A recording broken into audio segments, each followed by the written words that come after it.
Hello प्यारे बच्चों, welcome to today's class. आज की क्लास में आप सबका बहुत बहुत स्वागत है। आज हम स्टार्ट करने वाले हैं इंडियन इकोनॉमिक डेवलपमेंट बुक का चैप्टर नंबर 1। चैप्टर का नाम है Indian economy on the eve of independence. अभी 15 अगस्त 2022 को हमने अपनी आजादी के 75 इयर्स पूरे करे हैं, तो आप सबको उसके लिए बहुत बहुत शुभकामनाएं। इस चैप्टर में हम क्या पढ़ने वाले हैं, एक बेसिक इंट्रोडक्शन पहले समझ लेते हैं कि इस चैप्टर में हमने कवर क्या करना है, क्या क्या पढ़ना है। और this is a very very interesting chapter. Even this whole book is very very interesting. आपको इंडिया के बारे में बहुत कुछ जानने को मिलता है, बहुत कुछ समझने को मिलता है। तो इस चैप्टर में हमें यह समझना है, जब एट लास्ट ब्रिटिशर्स हमारे ऊपर 200 साल राज करने के बाद देश को छोड़कर गए, एग्जैक्टली 15 अगस्त 1947 15 अगस्त 1947 को इंडिया की इकोनॉमिक सिचुएशन कैसी थी। इस क्लास में, इस पूरे चैप्टर में हम यही समझेंगे, अलग अलग सेक्टर्स को लेके, एम्प्लॉयमेंट को लेके, पॉवर्टी को लेके, एग्रीकल्चर सेक्टर के क्या हालात थे, ऑक्यूपेशनल स्ट्रक्चर क्या था, डेमोग्राफिक स्ट्रक्चर क्या था, ट्रेड कैसा था हमारा, क्या इंपोर्ट एक्सपोर्ट हम करते थे या नहीं करते थे।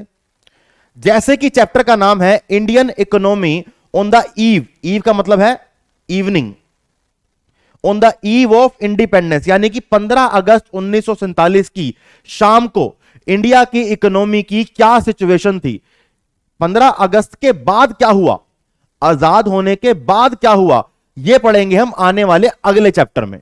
इस चैप्टर में हम बात कर रहे हैं इंडिपेंडेंस के टाइम की या इंडिपेंडेंस से पहले की। ठीक है, तो यहां पे हमें यह समझना है कि जब अंग्रेज हमारा देश छोड़कर गए तो उन्होंने हमें क्या छोड़ा हमारे लिए, क्या वो छोड़कर गए थे। बहुत बढ़िया इकोनॉमी, हर घर में नौकरी, एम्प्लॉयमेंट, एक बढ़िया एग्रीकल्चर, एक बढ़िया इंडस्ट्रियलाइजेशन, बहुत सारी इंडस्ट्रीज, फैक्ट्रीज। नहीं, यह सब झूठ है। उन्होंने सिर्फ हमें दिया तो क्या दिया, पॉवर्टी, गरीबी, अनएम्प्लॉयमेंट। हमारी इंडस्ट्री का उन्होंने बिल्कुल खराब कर दिया था, एग्रीकल्चर रुइन कर दिया था। यह सब हमें वो हेरिडेटरी देके गए हैं, यानी कि हमें विरासत में देके गए हैं कि 200 साल हमने तुम्हारे ऊपर राज किया है, हम तुम्हें क्या गिफ्ट देके जा रहे हैं, गरीबी देके जा रहे हैं, बेरोजगारी देके जा रहे हैं, भुखमरी देके जा रहे हैं, बीमारियां देके जा रहे हैं। तुम्हारी जो इंडस्ट्री 200 साल पहले तुमने इतनी मेहनत करके, कुछ एफर्ट्स करके बनाने की कोशिश करी थी, उसको बिल्कुल खराब करके, खत्म करके जा रहे हैं। कभी कभी तो सोच के मुझे ऐसा भी लगता है कि अगर 200 साल अंग्रेजों ने हमारे ऊपर राज किया ही नहीं होता, 200 साल हम अंग्रेजों के शासन के अंदर अगर नहीं रहे होते, तो आज हमारा देश कहां से कहां होता। उन 200 साल में अंग्रेजों ने हमारे देश की पूरी इकोनॉमी खत्म कर दी, हमारा एग्रीकल्चर खत्म कर दिया, हमें सिर्फ एक रॉ मटेरियल की फैक्ट्री बना के छोड़ दिया। आप लोग किसी भी स्ट्रीम से हो, जैसे कि कॉमर्स के बच्चे चैप्टर देख रहे हैं, या अगर कोई भी इस क्लास को देख रहा है, चाहे आप साइंस बैकग्राउंड से हो, इंजीनियरिंग बैकग्राउंड आपने आगे जाके ऑप्ट करना है, आपने कॉमर्स ऑप्ट करी है, आपको इन चीजों के बारे में जरूर पढ़ना चाहिए। जैसे कि हम सब जानते हैं, और आप सब ने बच्चों अपनी हिस्ट्री की बुक्स में यह जरूर पढ़ा होगा कि अराउंड 1600 ईस्वी या सन 1600 बोल लो, यूरोपियंस इंडिया में आए थे। पोर्तुगीज आए सबसे पहले, तो Portuguese they were first to come in India and last to left the India. Portuguese India में सबसे पहले आए थे और सबसे एंड में पोर्तुगीज ही हमारा देश छोड़कर गए थे। आपने सबने सीयूईटी का एग्जाम देना है, हो सकता है कि जीके में आपके ऐसे क्वेश्चन पूछे जाएं तो कुछ कुछ पॉइंट को जीके के पॉइंट ऑफ व्यू से कवर करने का भी ट्राई करेंगे कि अगर आपकी जीके भी और स्ट्रॉन्ग कर पाए इकोनॉमी के साथ साथ। पोर्टुगीज के बाद फ्रेंच आए, ब्रिटिशर्स आए, डच आए, लेकिन मोस्टली हमने फ्रेंच और ब्रिटिशर्स के बारे में ही पढ़ा है। अगर मोस्टली बात करूं, हम कह सकते हैं कि हमें सिर्फ हमारी बुक्स में ब्रिटिशर्स के बारे में ही पढ़ने को मिला है, और मिलेगा भी क्यों नहीं, क्योंकि हमारे देश पे 200 साल शासन अंग्रेजों ने ही किया है। और कितनी ताज्जुब की बात है, it is a very unbelievable thing कि एक कंपनी जिसका नाम था ईस्ट इंडिया कंपनी, उस कंपनी ने हमारे ऊपर शासन किया कितने साल। एक बार सोच के देखो कि उस कंपनी का एडमिनिस्ट्रेशन, मैनेजमेंट कितना स्ट्रांग होगा, क्या विजन होगा उस कंपनी का, जिसने पूरे देश पे शासन करना स्टार्ट कर दिया, एक दूसरे को आपस में लड़वा दिया। हां, कुछ गलतियां हमारी अपनी भी थी। हम जो आपस में एक दूसरे से लड़ते रहते हैं, एक दूसरे से कंपटीशन करते हैं, उसी का फायदा अंग्रेजों ने उठाया, उसी का फायदा ईस्ट इंडिया कंपनी ने उठाया, और हर जगह अपनी फैक्ट्रीज लगाई, वेयर हाउसेज लगाए, बड़े बड़े किलों को अपनी फैक्ट्रीज में, अपने महलों में कन्वर्ट किया। किसकी मदद से? हमारे पुराने राजा महाराजाओं की मदद से। तो कुछ गलतियां हमारी भी थी, लेकिन फिर भी हमारे ऊपर अगर वो 200 साल का शासन नहीं हुआ होता तो आज हमारा देश इकोनॉमिक पॉइंट ऑफ व्यू से बहुत आगे होता। लेकिन कोई बात नहीं, अभी भी हम बहुत मेहनत कर रहे हैं as a country, as a economy, and we are doing very good. इस आजादी को जो हम लोग अभी इंजॉय कर रहे हैं, इसके पीछे बहुत लोगों का हाथ है। मैं आपको यह बता पा रहा हूं कि on the eve of independence Indian economy की सिचुएशन क्या थी, उसके पीछे बहुत लोगों की मशक्कत है, बहुत लोगों की मेहनत है। बड़े बड़े लीडर्स, पंडित जवाहरलाल नेहरू, महात्मा गांधी, वल्लभ भाई पटेल, भगत सिंह, और मेरे ऑल टाइम फेवरेट नेताजी यानी कि सुभाष चंद्र बोस, इन सब लोगों ने अपनी जान गंवा दी हमें आजादी देने के लिए। भगत सिंह, जिस एज में आजकल के बच्चे बाबू सोना, कि मेरे बाबू ने खाना खाया, मेरे बाबू का दिन कैसा रहा, मेरा बाबू मूवी देखने चलेगा, मेरा बाबू रो तो नहीं रहा, ये सब कर रहे हैं। जिस एज में बच्चों को यह नहीं पता कि उन्हें लाइफ में करना क्या है, उस एज में वो नौजवान हमारे देश के लिए फांसी लटक गया था। बहुत बड़ी बात है उस उम्र में यह पता होना, उस जवानी के टाइम में यह पता होना कि उनकी लाइफ का मोटिव क्या है। देश के लिए जान देना, यह उनका मोटिव था। देश के नौजवानों के अंदर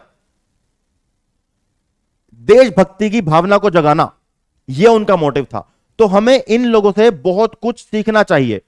आप कॉमर्स बैकग्राउंड से हो, आप साइंस बैकग्राउंड से हो, आप किसी भी बैकग्राउंड से हो, यह मेरी आप सबको रिक्वेस्ट है कि आपको भगत सिंह के बारे में और नेताजी के बारे में जरूर पढ़ना चाहिए, और अपनी लाइफ में आप इनसे बहुत कुछ सीख सकते हो।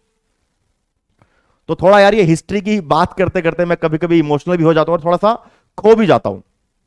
हम अपने चैप्टर पे लौट कर आते हैं, और हिस्ट्री को समझना जरूरी क्यों है।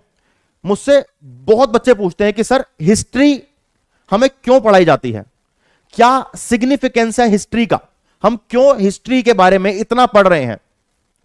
तो बहुत सिंपल सा आंसर है, अगर आप अपने आज को चेंज करना चाहते हो तो आपको अपनी हिस्ट्री को समझना पड़ेगा।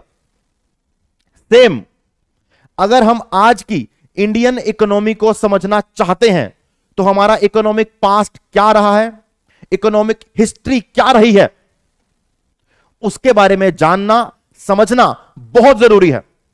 अगर हम उसको नहीं समझेंगे और अगर हमारा इंटरेस्ट हमारे इतिहास को जानने में नहीं होगा तो हम प्रेजेंट सिचुएशन को ना ही समझ पाएंगे और ना ही उसको बेहतर बना पाएंगे। बहुत लोगों को देखा है मैंने, वो बार बार ये बोलते हैं कि देखो हमारे देश में कितनी प्रॉब्लम है, यूएसए हमारे से कितना आगे है, हमारे से यूके, ब्रिटेन, जर्मनी ये सब कितने आगे हैं, लेकिन उन्हें यह नहीं पता कि हमारे देश को आजाद हुए सिर्फ 75 ईयर्स हुए हैं, और उससे पहले जो लोग हमारे पे शासन करते थे उन्होंने हमारे देश को बर्बाद कर दिया था। हर गवर्नमेंट ने इतनी मशक्कत करी है देश को यहां तक लेके आने के लिए। अब आप लोगों की बारी है, अच्छे से पढ़ लिख के अपने देश को आगे लेके जाओ। और कॉमर्स के बच्चे तो कुछ भी कर सकते हैं। अगर कॉमर्स के बच्चों को मौका दिया जाए ना, तो वो तो कुछ भी कर देंगे, बड़ा बिजनेस करेंगे, स्टार्टअप करेंगे। और मैंने तो ऐसे बच्चे भी देखे, मैं खुद कॉमर्स बैकग्राउंड से हूं, तो हमारे टाइम पे तो ऐसे बच्चे भी थे कि जो अगर घर से पॉकेट मनी नहीं मिलती थी तो वो खुद ही अपनी पॉकेट मनी का जुगाड़ कर लेते थे कि भाई किसी के नोट्स लिख दिए, किसी का डायग्राम बना दिया, किसी का असाइनमेंट कर दिया, कि पॉकेट मनी निकलते रहे। तो लाइफ में ऐश होनी बहुत जरूरी है, कि लाइफ में ऐश भी चलती रहे। पढ़ना लिखना ठीक है भाई, पढ़ना लिखना बहुत जरूरी है। पढ़ने लिखने से बड़ी चीज कोई भी नहीं है। आपको लाइफ में आगे सिर्फ आपकी पढ़ाई लेके जाएगी। आपने जॉब करनी है, आपने बिजनेस करना है, आपकी पढ़ाई लेके जाएगी। लेकिन साथ ही साथ कॉमर्स के बच्चों की तरह जुगाड़ू होना बहुत जरूरी है।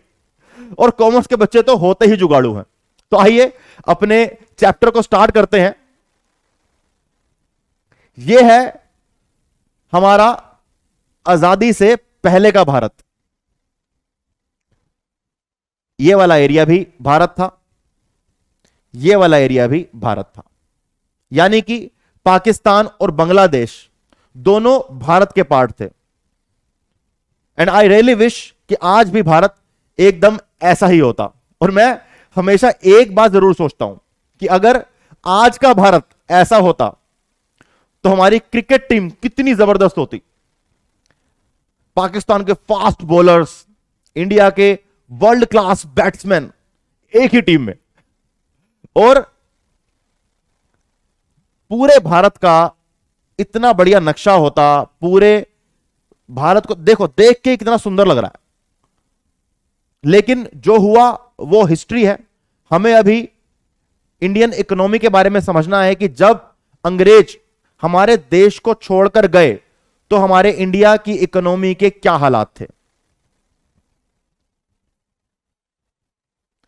अभी मैंने आपको बोला कि प्रेजेंट इकोनॉमिक सिचुएशन को समझने के लिए हमें हमारी हिस्ट्री की, इकोनॉमी की हिस्ट्री को समझना बहुत जरूरी है। इकोनॉमिक पास्ट को समझना बहुत जरूरी है। It is very important to know about the country's economic history to learn about its present state and future prospect. यानी कि अगर आपने अपनी प्रेजेंट सिचुएशन को बेहतर बनाना है, फ्यूचर ब्राइट करना है, तो आपको अपने पास्ट को समझना बहुत जरूरी है। उसके बिना आप लाइफ में कुछ भी चेंज नहीं कर सकते।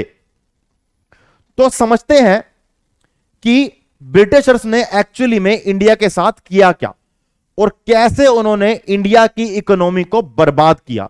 देखो, मैं तो बहुत क्लियरली मानता हूं कि आज अगर हम अपनी इकोनॉमी को लेके कुछ मशक्कत कर रहे हैं, स्ट्रगल कर रहे हैं, तो उसका जो बेसिक पॉइंट है, उसका जो बेसिक रीजन है, वो 200 साल है जो हमने ब्रिटिशर्स के अंदर, अंग्रेजों के अंदर शासन में बिताए हैं।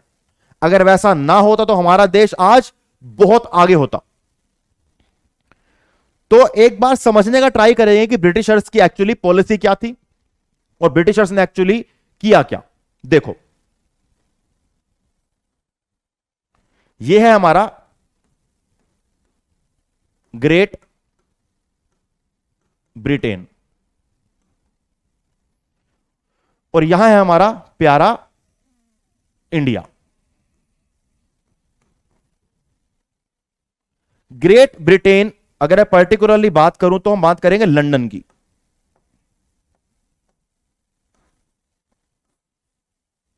जब ब्रिटिशर्स इंडिया में आए या जब ब्रिटिशर्स इंडिया में शासन कर रहे थे तो लंदन में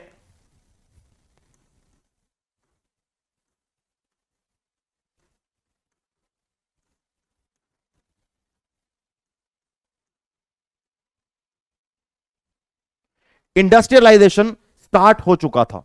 यानी कि जब ब्रिटिशर्स, यानी कि ग्रेट ब्रिटेन के लोग, ब्रिटिशर्स इंडिया में आए, इंडिया में आ चुके थे, तो लंदन में पीछे पीछे इंडस्ट्रियलाइजेशन स्टार्ट हो चुका था। बड़ी बड़ी फैक्ट्रीज लगनी स्टार्ट हो चुकी थी, जिनसे बहुत सारा पोल्यूशन भी निकला। और उस पोल्यूशन की वजह से आज हम अलग अलग तरीके क्लाइमेट कन्वेंशन कर रहे हैं, क्लाइमेट लिमिट सेट कर रहे हैं, लेकिन जो इसका भी रीजन है वो भी यही इंडस्ट्रियलाइजेशन है। तो इस इंडस्ट्रियलाइजेशन ने कई देशों को बर्बाद किया है, और अभी हमारा जो पोल्यूशन हमें देखने को मिल रहा है, पेरिस क्लाइमेट या अलग अलग तरीके के जो हम एनवायरमेंटल कन्वेंशन करते हैं, वो उसका जो एक बेस है वो इस इंडस्ट्रियलाइजेशन से स्टार्ट हुआ। तो जब इंडस्ट्रियलाइजेशन लंदन में स्टार्ट हुआ, तो मानो कि अगर मैं एक फैक्ट्री स्टार्ट करता हूं, तो मुझे फैक्ट्री के लिए दो चीजें चाहिए। क्या चाहिए? दो चीजें। एक मुझे चाहिए लेबर, एक मुझे चाहिए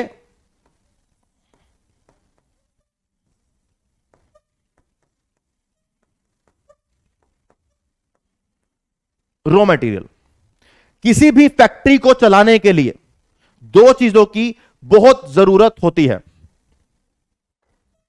एक लेबर की और एक रॉ मटेरियल की।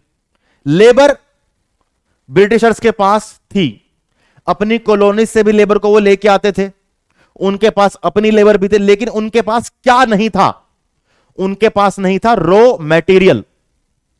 बिना रॉ मटेरियल के कोई भी फैक्ट्री, कोई भी इंडस्ट्री नहीं चल सकती, और यह बात ब्रिटिशर्स को अच्छे से पता था। और उन्होंने इंडिया में एक अपॉर्चुनिटी देखी। उन्होंने यह अपॉर्चुनिटी देखी कि यह रॉ मटेरियल इतने बड़े देश से हम बहुत बड़ी मात्रा में अटेन कर सकते हैं, यानी कि वहां से हम निकाल सकते हैं। तो यह रॉ मटेरियल जो बहुत ही बड़ा रोल प्ले कर रहा था ब्रिटेन की, लंदन की इंडस्ट्रियलाइजेशन में, वो रॉ मटेरियल उन्हें कहां से मिला? इंडिया से। अब वो इंडिया से रॉ मटेरियल को लेके जाते थे, लंदन में वो रॉ मटेरियल जाता था, लंदन की फैक्ट्रीज में वो रॉ मटेरियल जाके फिनिश गुड्स क्रिएट करता था। अब रॉ मटेरियल भी आ गया, अब लेबर भी आ गई, फैक्ट्रीज तक लेबर, रॉ मटेरियल दोनों चीजें पहुंच चुकी हैं। अब इसके बाद क्या होगा? इसके बाद जो फैक्ट्री लगाई गई थी, इंडस्ट्रियलाइजेशन की गई थी, उसका बेसिक ऑब्जेक्टिव क्या होता है? अब मैं कोई फैक्ट्री खोलूंगा तो मेरा ऑब्जेक्टिव क्या होगा? मेरा ऑब्जेक्टिव यह नहीं होगा कि मुझे लोगों को बस नौकरी देनी है, उनको ऐश करवानी है। मेरा ऑब्जेक्टिव सिर्फ एक ही होगा, पैसा कमाना। Money money money. कॉमर्स के बच्चों को तो यह पॉइंट बहुत अच्छे से समझ भी आता है कि उन्हें सिर्फ दिखता है पैसा। जहां पैसा है वहां कॉमर्स का बच्चा होगा ही होगा। यह बहुत अच्छी बात है, मैं भी यह मानता हूं पैसा बहुत जरूरी है। तो फैक्ट्रीज में प्रोडक्ट बनने स्टार्ट हुए। अब मानो फैक्ट्रीज में टोटल 500 प्रोडक्ट बने। अब 500 में से 100 प्रोडक्ट तो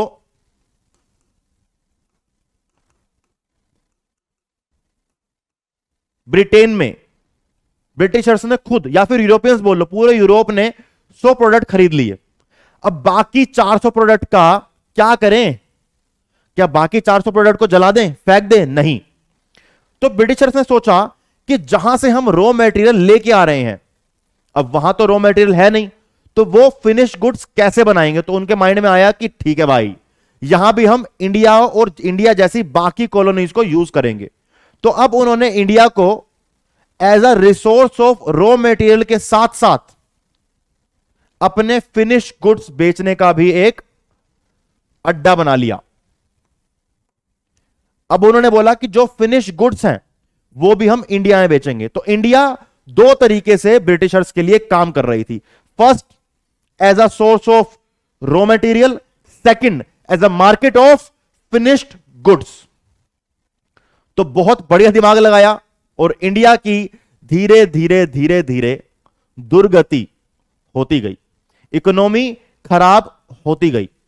एक बार आप इसको दोबारा समझ लो कि ग्रेट ब्रिटेन, यानी कि हम पर्टिकुलरली बात कर रहे हैं लंदन की, लंदन में इंडस्ट्रियलाइजेशन स्टार्ट हो चुका था।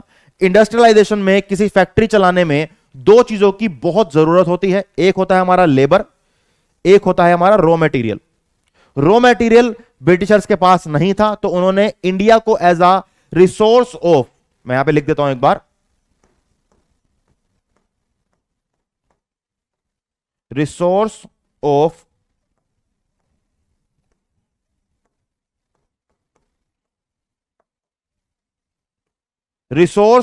रॉ मटेरियल की तरह यूज करना स्टार्ट कर दिया था, कि वो भारत से रॉ मटेरियल लेके आएंगे, उस रॉ मटेरियल से फिनिश गुड्स बनाएंगे और फिर इंडिया को as a market of finish goods use भी करेंगे।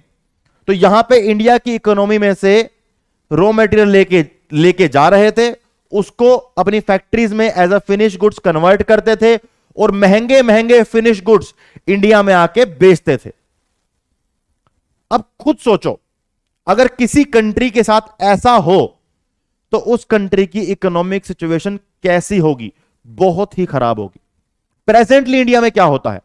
प्रेजेंटली मानो इंडिया के अंदर एक कंपनी, एक फैक्ट्री है, उस फैक्ट्री से प्रोडक्ट बना, प्रोडक्ट पूरे इंडिया में बिका, इंडिया के बाहर जाके बिका, तो इससे वो फैक्ट्री पैसे कमाएगी, अपने अपने जो लेबर को पैसे देगी। लेकिन अगर उसी फैक्ट्री से आप रॉ मटेरियल भी ले लोगे और उसी फैक्ट्री में जो लोग काम कर रहे हैं उन्हीं को आके वो गुड्स भी बेच दोगे महंगे महंगे, तो भाई वो फैक्ट्री कभी भी आगे नहीं बढ़ पाएगी, क्योंकि उनकी जो इकोनॉमी है, इकोनॉमिक सिस्टम है, पूरा बर्बाद हो जाएगा।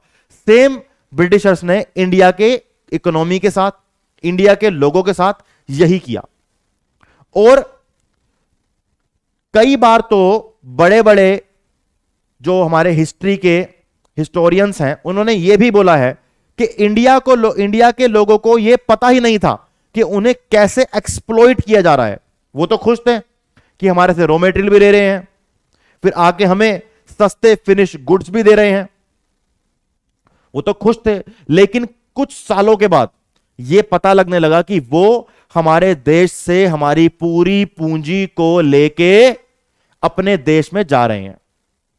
समझेंगे ये बात भी हम आगे आने वाली स्लाइड्स में। अभी आई एम श्योर कि आपको ये वाला पॉइंट समझ आ गया होगा, तो हम आगे बढ़ते हैं। नेक्स्ट है, फर्स्ट पॉइंट समझेंगे हम, लो level of economic development under the colonial rule. ये तो देखो हम जानते ही हैं कि जब ब्रिटिशर्स इंडिया में राज कर रहे थे, जब 200 साल हमने ब्रिटिशर्स के अंडर शासन उन्होंने हमारे ऊपर किया है, तब इंडिया की इकोनॉमी बहुत ही लो लेवल पे थी। इंडिया की इकोनॉमिक डेवलपमेंट बहुत ही बेकार थी, बहुत ही लो लेवल की थी। तो इसमें देखो ये जो कुछ पॉइंट्स है ना, ये वो पॉइंट है जो आपकी बुक के अंदर दिए हुए हैं और आपको ये पता होना बहुत जरूरी है। इसलिए मैं स्लाइड पे कुछ पॉइंट जरूर लिख के लाता हूं कि आप उसको पढ़ो, और जब आप बुक से चैप्टर को कवर करने का ट्राई करोगे तो आपको ये माइंड में आएगा, हाँ यार ये लाइंस पहले भी कहीं पढ़ी हैं, तो एकदम कुछ नया नहीं पढ़ रहे हम, तो इजीली आपका सिलेबस, आपका चैप्टर कवर होगा। सो agriculture was the main source of livelihood for most people, yet the country's economy was characterized by various kind of manufacturing activities. India का आजादी से पहले इंडिया का जो एक मेजरली जो इंडिया डिपेंडेंट थी वो एग्रीकल्चर पर डिपेंडेंट थी। Around 80% people were dependent directly और indirectly on the agriculture only. अभी भी हमारे देश में बहुत बड़ी मात्रा में लोग एग्रीकल्चर पे डिपेंडेंट हैं, लेकिन उस टाइम पे 80% लोग एग्रीकल्चर पे डिपेंडेंट थे। साथ साथ पूरे वर्ल्ड वाइड हमारी एक बहुत ही बढ़िया हैंडीक्राफ्ट इंडस्ट्री भी थी, जिसे अंग्रेजों ने बर्बाद कर दिया। तो economic policy pursued by colonial government. पहले बात करते हैं एग्रीकल्चर की।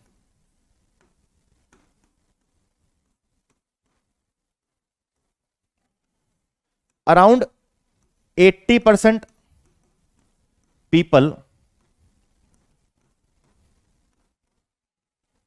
वर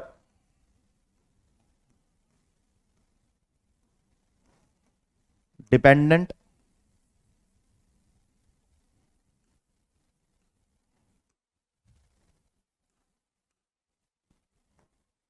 on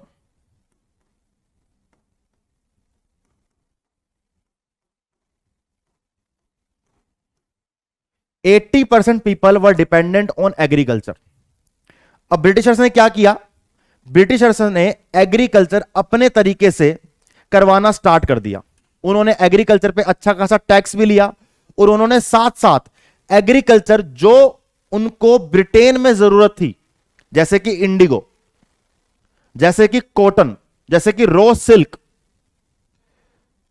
ये उनकी इकोनॉमिक पॉलिसीज का कुछ पार्ट थे कि हम वही कल्टीवेट करवाएंगे जिसकी उनको जरूरत है और सस्ते दामों पे इंडिया से लेंगे और अपने बाजारों में जाके फिनिश गुड्स बना के बेच के बहुत सारा पैसा कमाएंगे और अपनी कंट्री का इकोनॉमिक डेवलपमेंट करेंगे। इसका पॉइंट यह है कि Britishers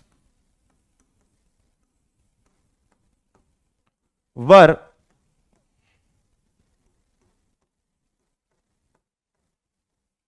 concerned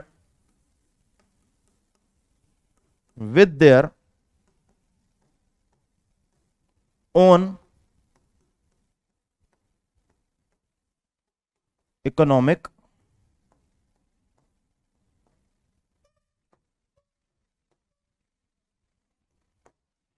so Britishers were only concerned with their own economic development।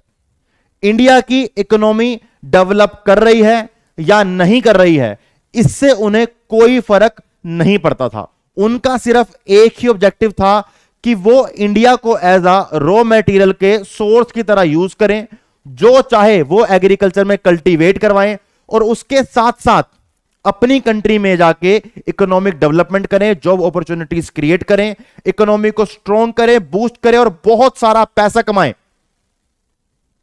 लेकिन उन्होंने इंडिया के बारे में कभी नहीं सोचा। इवन हमारी एक इंडस्ट्री, एक पॉइंट और समझते हैं हम, हमारी एक industry handicraft,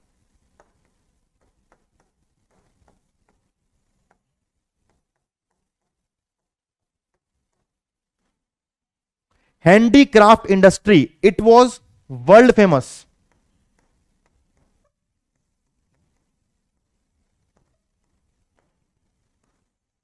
India's handicraft industry was world famous at that time। लेकिन अंग्रेजों ने यह समझ लिया था कि अगर इस इंडस्ट्री को बूस्ट किया जाएगा ना तो उनके प्रोडक्ट नहीं बिकेंगे, क्योंकि उनके प्रोडक्ट की क्वालिटी हमारे प्रोडक्ट्स को मैच कर ही नहीं सकती थी।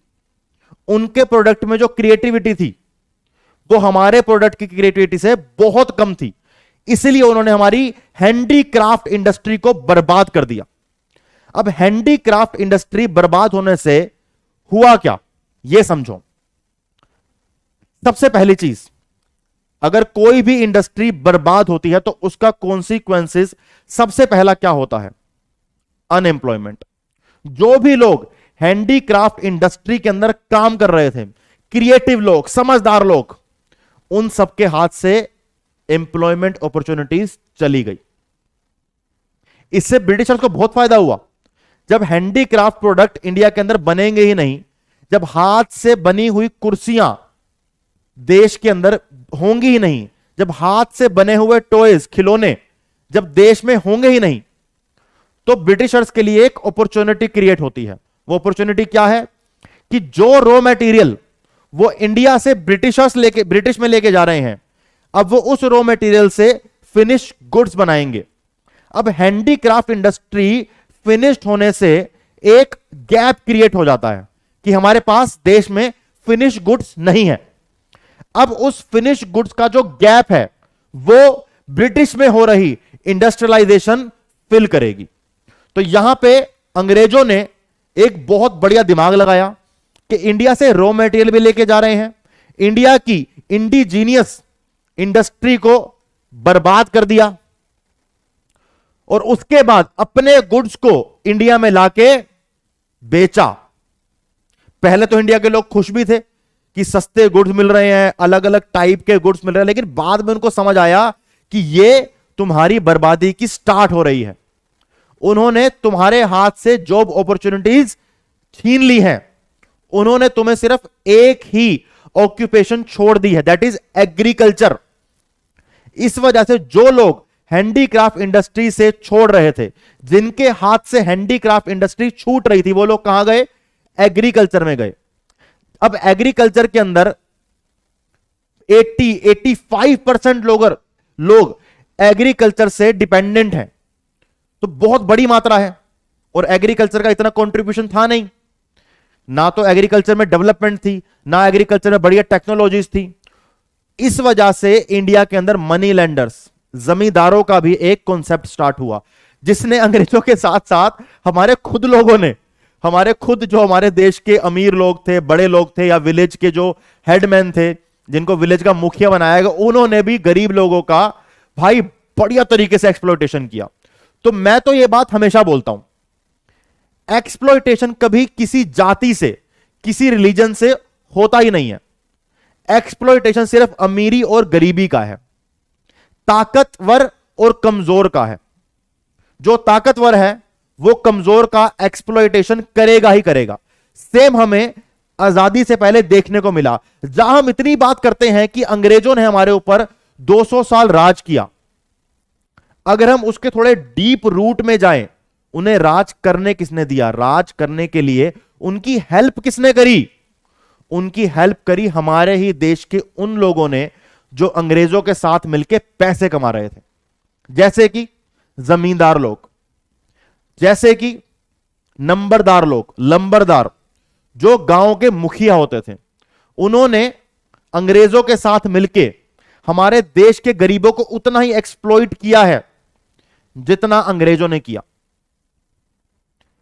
आगे बढ़ते हैं। तो ये कुछ पॉइंट है जो आपकी बुक्स के अंदर भी दिए हुए हैं कि the economic policies pursued by colonial government in India were concern more with the protection and promotion of economic interest of their home country, यानी कि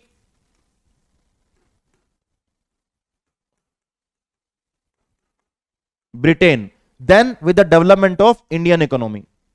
बहुत ही क्लियर बात है भाई, उन्हें इंडियन इकोनॉमी से कोई फर्क नहीं पड़ता था। They were only concerned with their home country, यानी कि ब्रिटेन, क्योंकि वो ब्रिटिशर्स थे। और ऐसा नहीं है कि ब्रिटिशर्स की यही थॉट थी, चाहे पहले फ्रेंच आए, पोर्तुगीज आए, सबकी यही थॉट थी। उन्हें सिर्फ मतलब था सिर्फ अपनी इकोनॉमी से, इंडिया से उन्हें कोई मतलब नहीं था। सेकंड पॉइंट पढ़ते हैं। The policy of Britishers had transformed India into supplier of raw materials. The colonial government never made any sincere attempts to estimate India's national and per capita income. हम national income और per capita income की बात करके उनसे बहुत ज्यादा expectation कर रहे हैं। हमने 2 पॉइंट पहले कवर कर लिए हैं, पहले समझ लिए हैं कि उनका कोई भी इंटरेस्ट नहीं था इंडिया की इकोनॉमिक डेवलपमेंट में। तो उनका सिर्फ इंटरेस्ट कहां था? अपने घर की तरक्की में, अपने देश की तरक्की में, देश की डेवलपमेंट में। उन्होंने इंडिया के साथ वही किया। उसके लिए उन्होंने इंडिया को सिर्फ एक सप्लायर ऑफ रॉ मटेरियल बना के छोड़ दिया था। अब हम एक्सपेक्ट कर रहे हैं, बुक में लिखा हुआ है कि उन्होंने कभी नेशनल इनकम और पर कैपिटा इनकम को काउंट करने के अटेम्प्ट भी नहीं करे। भाई उन्होंने मानो कि देश के लोगों को, कुछ लोगों को जिंदा छोड़ दिया, वही बहुत मानो। यहां हम बात कर रहे हैं नेशनल की और पर कैपिटा इनकम का अटेम्प्ट नहीं किया। उन्हें कोई फर्क नहीं पड़ता था। अगर हमारे देश के लोग सारे भूखे मर भी जाते ना, उन्हें तब भी कोई फर्क नहीं पड़ रहा था। तो नेशनल इनकम और पर कैपिटा इनकम जैसी वर्ड्स के बारे में एक्सपेक्टेशन करना अंग्रेजों से एक बहुत ही अनबिलीवेबल बात है, एक मिथ की तरह लगता है मुझे। कुछ लोगों ने अटेम्प्ट भी किया, जैसे कि दादा भाई नरोजी, उन्होंने एक ड्रेन वेल्थ की थ्योरी भी दी। काफी सारे और भी लोग थे जिन्होंने ट्राई किया लोगों को यह अवेयर करने का कि भाई तुम्हारा इकोनॉमिकली एक्सप्लॉइटेशन किया जा रहा है, इसको समझो, ये तुम्हें नौकरी नहीं दे रहे हैं, ये तुम्हारा जीवन छीन रहे हैं। लेकिन इतनी गरीबी इंडिया में उस टाइम हो चुकी थी, लोगों के पास और कोई जरिया और कोई सोर्स, कोई तरीका पैसे कमाने का बचा भी नहीं था। अगर उनको यह पता भी था कि उनका इकोनॉमिकली एक्सप्लॉइटेशन किया जा रहा है तो क्या कर लेते वो। लेकिन हमारे देश के कई लोगों ने एज अ ग्रेट लीडर्स बन के आगे आए और देश को आजाद करवाया। ये कुछ बेसिक इकोनॉमिक पॉलिसीज थी कॉलोनियल गवर्नमेंट की। हमने थोड़ा सा यहां भी समझने का ट्राई किया, कुछ यहां भी समझने का ट्राई किया कैसे उन्होंने इंडस्ट्रियलाइजेशन के लिए इंडिया को as a raw material use किया। इसके आगे हम समझते हैं, फर्स्ट हम सेक्टर के बारे में बात करेंगे, एग्रीकल्चर सेक्टर के बारे में। अब आपके सामने एग्रीकल्चर सेक्टर की पिक्चर है, देख लो भाई कितना बढ़िया एग्रीकल्चर है, उन्होंने क्या हालात किया था। हमारे प्यारे फार्मर भाई बिना कपड़ों के बैठे हैं और कितनी पुरानी टेक्नोलॉजी है यहां पे। 80% लोग डिपेंडेंट थे एग्रीकल्चर पे, फिर भी एग्रीकल्चर में कोई डेवलपमेंट नहीं है, कोई ध्यान नहीं है, कुछ नहीं है, क्योंकि ब्रिटिशर्स सिर्फ कंसर्न थे अपनी डेवलपमेंट को लेके। उन्होंने सोचा कि जब तक मौका है हमारे देश के एग्रीकल्चर को चूस लिया जाए, बर्बाद कर दो, सिर्फ अपनी रिक्वायरमेंट्स को फुलफिल करो और आगे बढ़ो। और उन्होंने सेम यही किया। जैसे मैंने आपको पहले बताया कि अगर हमें ब्रिटिशर्स ने एक्सप्लॉइट किया तो हमारे देश के भी कुछ लोगों ने हमारे गरीब लोगों का एक्सप्लॉइट करने में कोई भी कसर नहीं छोड़ी। और उसी पूरे पॉइंट ऑफ व्यू को समझते हुए हमें समझना है लैंड रिवेन्यू सिस्टम या फिर लैंड सेटलमेंट सिस्टम। आपकी बुक के अंदर एक सिस्टम दिया गया है, लेकिन हम क्लास में 3 सिस्टम के बारे में बात करेंगे। लैंड रिवेन्यू सिस्टम, हम बात कर रहे हैं problems with the agriculture sector की। वैसे तो प्रॉब्लम ही प्रॉब्लम थी, पहले हम समझेंगे कि लैंड रिवेन्यू सिस्टम कैसे एक प्रॉब्लम थी। सुनने में देखो बड़ा अच्छा लग रहा है कि एक सिस्टम बना दिया, लेकिन ये सिस्टम नहीं है, ये एक एक्सप्लॉइटेशन का जरिया है जिससे उन्होंने पूरे देश के किसानों को एक्सप्लॉइट किया। और अंग्रेजों ने किया, साथ साथ हमारे अपने लोगों ने भी किया। कोई बात नहीं, अब तो जो हो चुका है वो हो चुका है, हमें पढ़ना है, अपना एग्जाम क्लियर करना है। और आप सब लोग सीयूईटी का एग्जाम दोगे, अब आगे जाके बड़ी बड़ी यूनिवर्सिटीज में जाना है, नाम रोशन करना है अपने मां बाप का। और मुझसे कभी कभी बच्चे ये पूछते हैं कि सर मेरा पढ़ने का मन नहीं करता, मेरे को मोटिवेशन आती ही नहीं है। तो मैं उन्हें सिर्फ एक चीज बोलता हूं कि सोचो, तुम्हारा 12th का रिजल्ट आया है और तुम्हारे मार्क्स आए हैं 95%। बड़ा सुन के ही मजा आ गया कि 95% नंबर मेरे, ये तो मेरी 2 क्लासों को जोड़ के आते हैं, ये एक बार में कैसे आ जाएंगे। नहीं नहीं यार, ऐसे नहीं सोचना। सोचो, एक बार इमेजिन करो कि 12th का रिजल्ट आया है और लिखा हुआ है मार्कशीट पे, चेक करके ऑनलाइन, कि भाई राजू भाई के 95% मार्क्स आए हैं 12th क्लास में। ठीक है, अब सोचो अपने पेरेंट्स का चेहरा, इतनी बड़ी स्माइल, उनके चेहरे पे इतनी बड़ी स्माइल होगी कि जब उनको पता लगेगा कि उनका नालायक बेटा, जिसको वो सोचते थे क्या यार तूने कॉमर्स ले लिया है, साइंस ले लेता, उसके 95% मार्क्स आए हैं 12th के बोर्ड के बाद। जिसको बताएंगे ना फोन करके कि मेरे बेटे के 95% मार्क्स आया, तो छाती आती ये चौड़ी हो जाएगी। यही मोटिवेशन है तुम्हारे पेरेंट्स का, यही मुस्कुराता हुआ चेहरा मोटिवेशन है।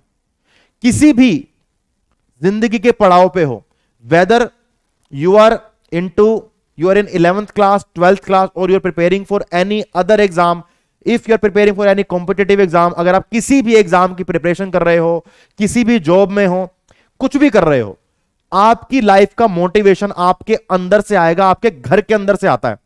बाहर लोग क्या सोचेंगे उसको छोड़ दो।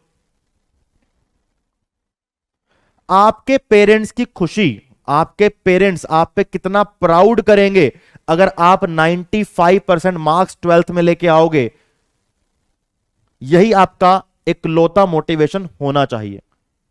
इससे बड़ा मोटिवेशन दुनिया में ना तो कोई होता है और ना ही किसी को जरूरत है। सिंपल, ठीक है, राइट। आते हैं अपने चैप्टर की तरफ।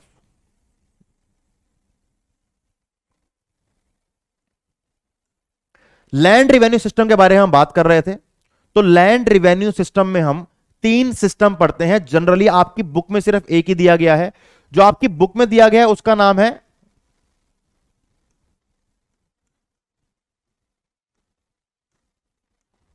जमींदारी सिस्टम, जिसको हम इंग्लिश में बोलते हैं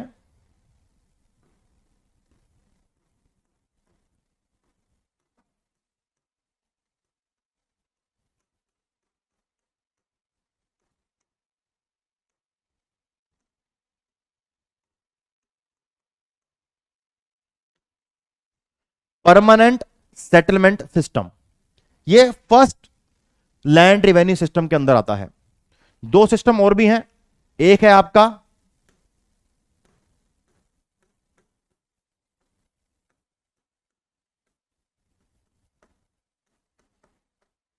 रियोतवारी सिस्टम, एक है आपका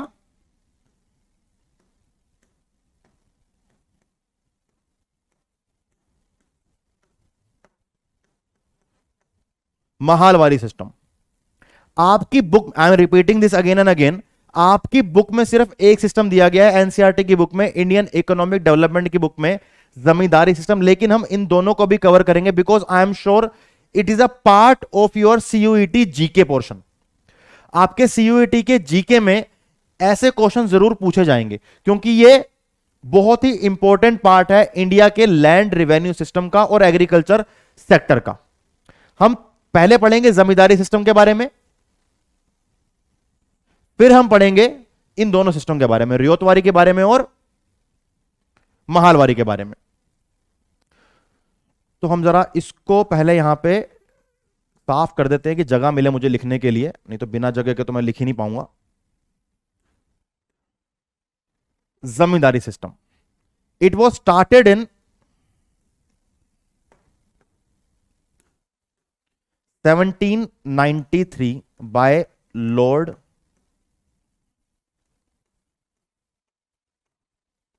कॉर्नवालिस। तो जमींदारी सिस्टम वो started in 1793 by Lord Cornwallis. Usually पहले, चाहे मुगल के टाइम की बात करें, हम मुगल पीरियड की बात करें, चाहे हम अंग्रेजों के स्टार्टिंग की बात करें, तो जो लैंड होता था ना, लैंड जहां पे फार्मर कल्टीवेशन करते थे, एग्रीकल्चर करते थे, उस पे किसी का ना मालिकाना हक नहीं था, ओनरशिप नहीं थी किसी की। ठीक है, जब ओनरशिप नहीं थी तो गवर्नमेंट ने बोला कि यार लैंड तो हमारा है और इस पे फार्मर्स कल्टीवेशन कर रहे हैं, तो इनसे हमें रेंट, टैक्स लेना चाहिए। सीधी सी बात यह कि उनको उन्होंने इकोनॉमिकली एक्सप्लॉइट करना था। उन्होंने बोला कि इन फार्मर्स से टैक्स लो, रेंट लो, इनकी जिंदगी बर्बाद कर दो कि इनके पास कुछ बचे ही ना। यही उनकी पॉलिसी थी और आप जितनी मर्जी इंडियन हिस्ट्री पढ़ लो, आपको यही पॉलिसी देखने को मिलेगी। या तो वो डिवाइड एंड रूल करके आपस में लोगों को लड़ा रहे हैं और उसकी प्रॉब्लम हम आज तक झेल रहे हैं। इंडिया के अंदर 2 मेजर कम्युनिटी हैं, हिंदू और मुसलमान। आज तक उन अंग्रेजों की वजह से हम लोग लड़ रहे हैं और आगे भी लड़ते रहेंगे। हमें समझ ही नहीं आएगा कि इससे किसी का कुछ नहीं बनना। पहले हमें अंग्रेज लड़ाते थे, अब हमें हमारा पॉलिटिक्स लड़वाता है, अभी भी वही चल रहा है। तो जरूरत है आपके जैसे यूथ को इन बातों को समझने की और देश को इकोनॉमिकली आगे लेके जाने की। आप कोई भी अंग्रेजों की बात उठा के देख लो, ब्रिटिशर्स की बात उठा के देख लो, they were just concern with their self only, कि अपना काम बनता, अपनी ऐसी तैसी कराए इंडिया की जनता। उनका यही काम था कि अपना काम बन जाए, इंडिया की जनता, इंडिया की इकोनॉमी अपनी ऐसी तैसी कराए। उन्हें कोई मतलब नहीं है। लोगों को आपस में लड़ाओ, भुखमरी है, फेमाइन है, तब भी लोगों से टैक्स लो, लोगों से 50%, 60% टैक्स ले लो।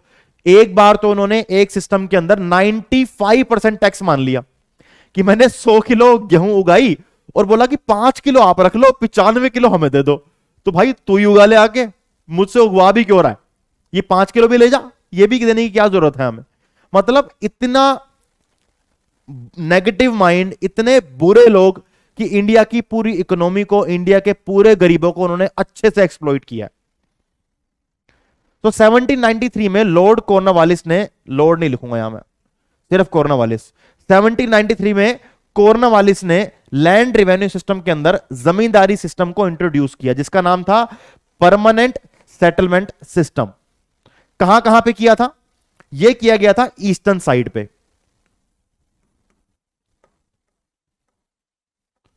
बंगाल, उड़ीसा और Bihar, and some part of Varanasi, यानी कि ईस्टर्न साइड पे, ईस्टर्न इंडिया है। देखो ये बंगाल भी ईस्ट में है, उड़ीसा ईस्ट में है, बिहार ईस्ट में है, वाराणसी भी ईस्ट में है। ये सब ईस्टर्न साइड पे किया गया, जमींदारी सिस्टम लगाया गया। अब इस सिस्टम के अंदर था क्या, पहले हम ये समझते हैं। इस सिस्टम में क्या हुआ, एक तरफ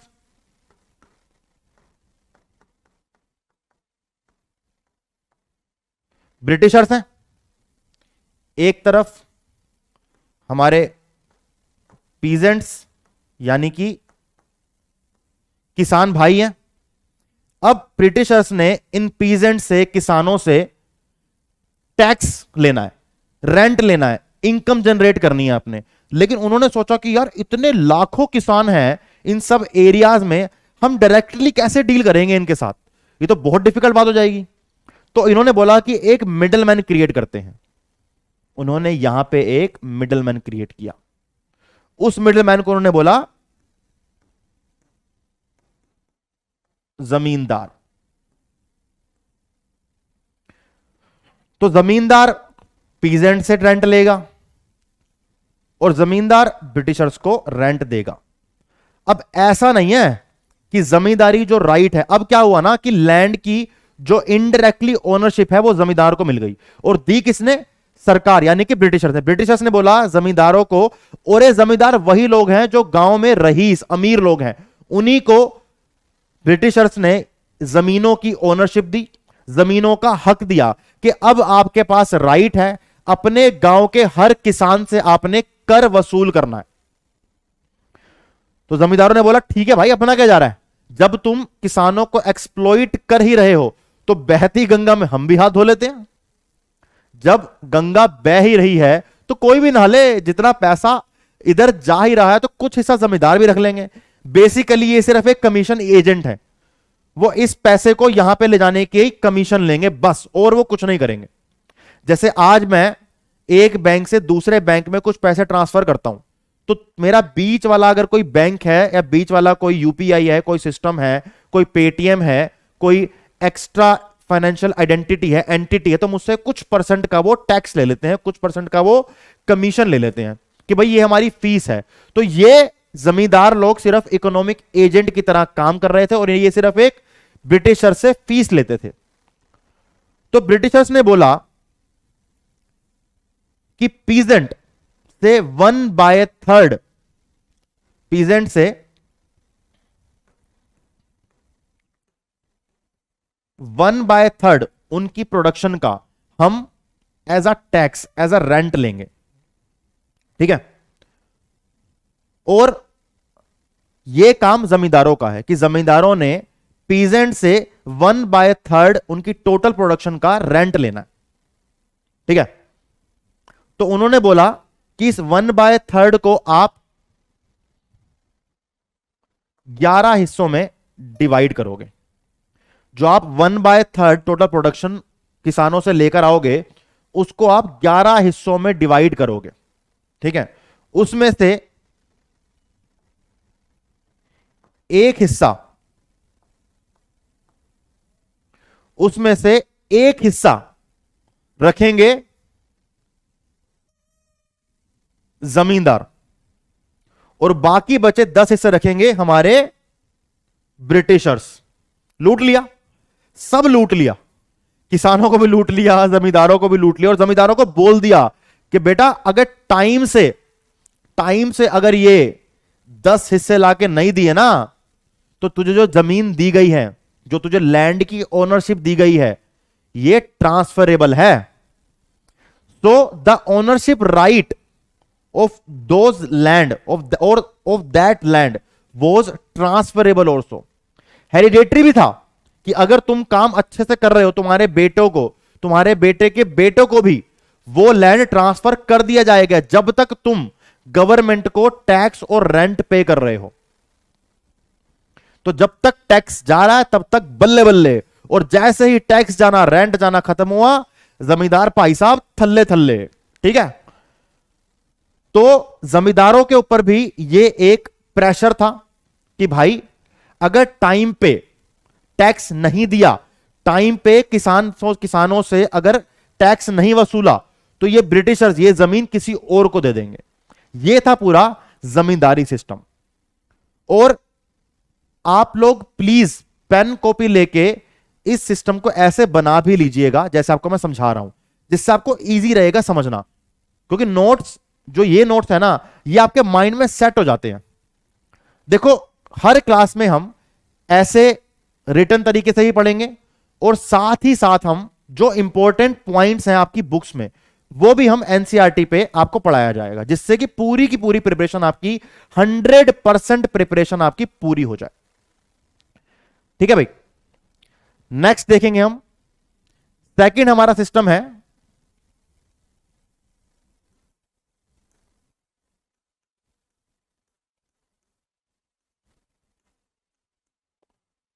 रियोतवारी सिस्टम। इसमें एक वर्ड है रियोत, इसका मतलब है फार्मर।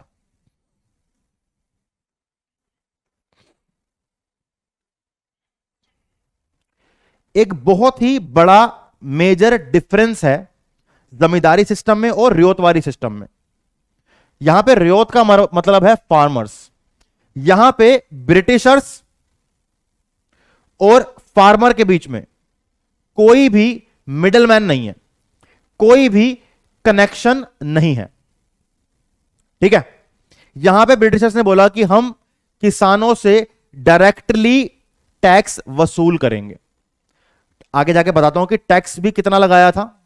ठीक है, तो this system was started in 1820 by Thomas Munro. ठीक है, तो that system, the name of the system is ryotwari system, that was started in 1820 by Thomas Munro. And I am telling you this in again and again.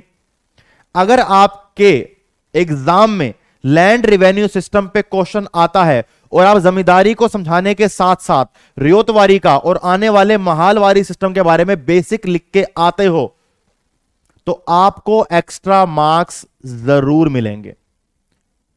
अगर 5 number का question हो तो आपको आपका teacher खुश होके 5 में से 6 नंबर दे देगा। मजाक कर रहा हूं, 5 में से 5 ही मिलते हैं, 6 थोड़ी मिलेंगे। लेकिन हां, अगर आप थोड़ा सा अच्छा आंसर लिख के आते हो तो डेफिनेटली आपका एक एज क्रिएट होता है। और साथ ही साथ आपने आगे जाके सीयूईटी का एग्जाम देना है, सीयूईटी के अंदर ऐसे क्वेश्चन ही पूछे जाएंगे, ऑब्जेक्टिव क्वेश्चन आएंगे तो यही पूछा जाएगा। एग्जाम्पल समझो, द रियोतवारी सिस्टम वो स्टार्टेड बाय हुम, आंसर है थॉमस मुनरो। वो started in which year? 1820। Ryot का मतलब क्या है? फार्मर। ऐसे क्वेश्चन, ऐसे ही क्वेश्चन आएंगे, सिंगल सिंगल लाइन के क्वेश्चन आ रहे हैं सीयूटी के अंदर। कोई डिफिकल्ट क्वेश्चन, ऐसा बहुत डिफिकल्ट क्वेश्चन नहीं आ रहा। ठीक है, अब ये कहां स्टार्ट किया गया?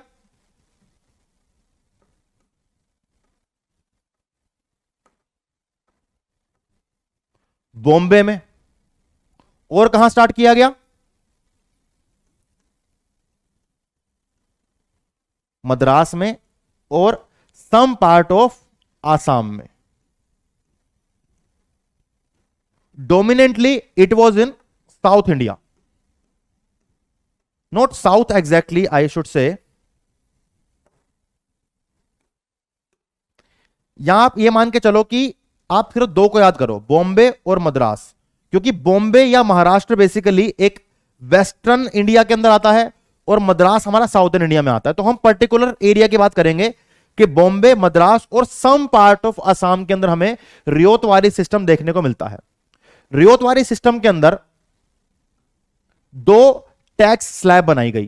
पहला बनाया गया, अगर किसी किसान का जो लैंड है या अगर तो वो ड्राई लैंड है, then that farmer has to pay 50% tax. अगर किसी किसान का इरिगेटेड लैंड है,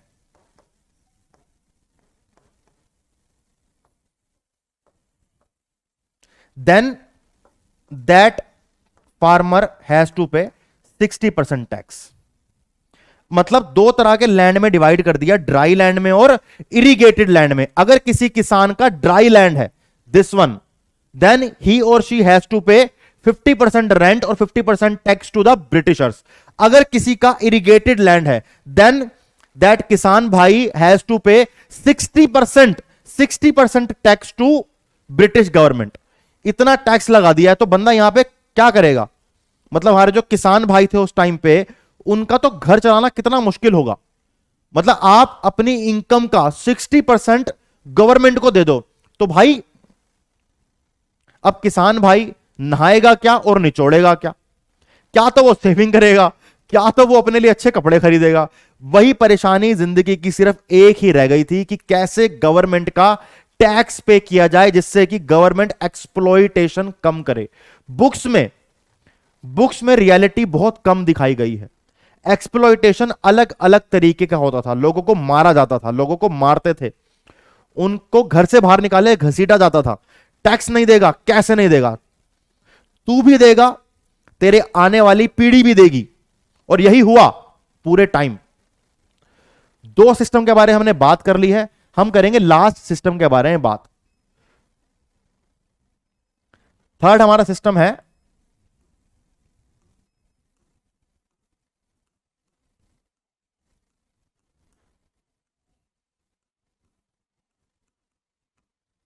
महालवारी सिस्टम। देखो ये है मतलब महाल, हम समझेंगे पहले।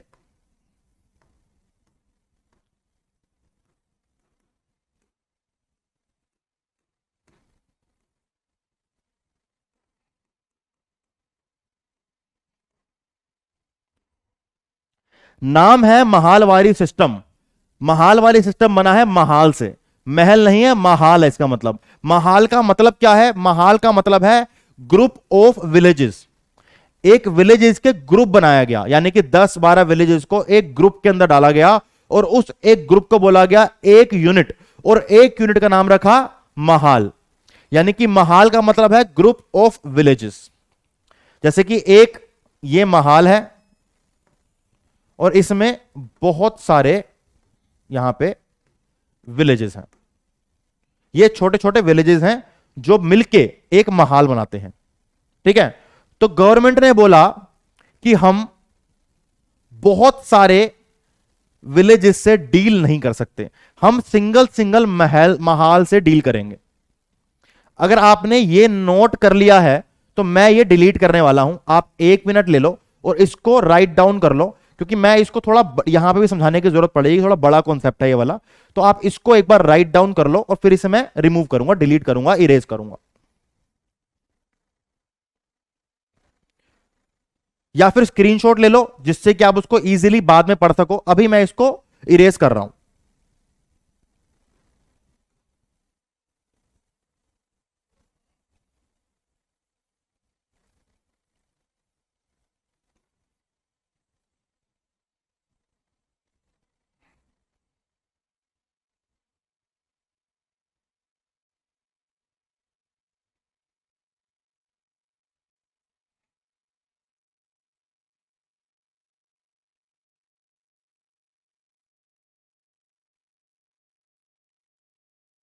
ठीक है भाई, तो आप वापस आते हैं अपने हम महालवारी सिस्टम पे।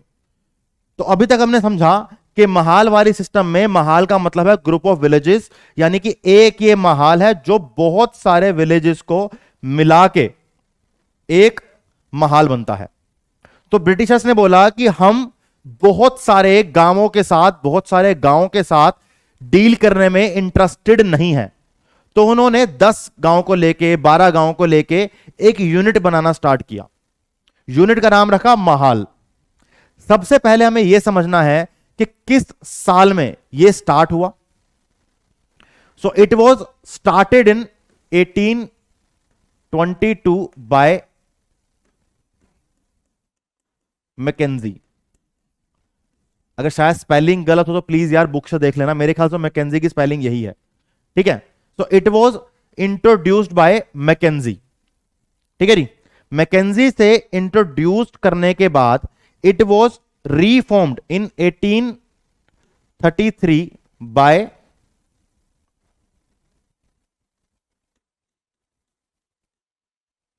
William Bentinck.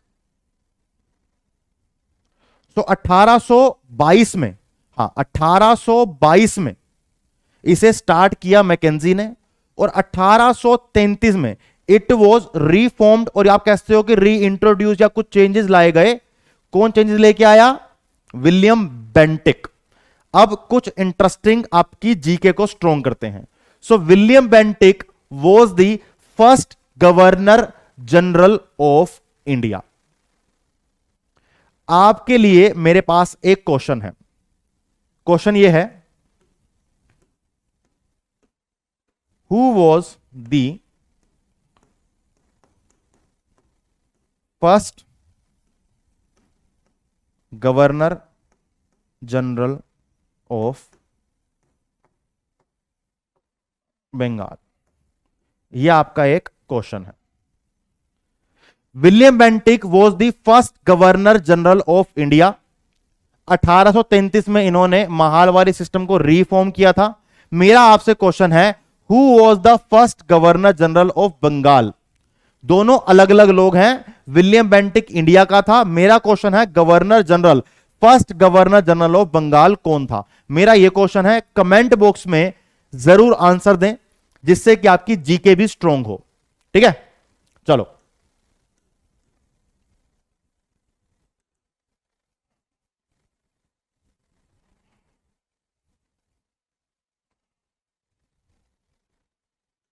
तो अब किस किस एरिया पे हुआ था ये हमने समझ लिया कि विलियम बेंटिक ने किया था, ठीक है। और विलियम बेंटिक ने इसको मेजरली फेमस किया था।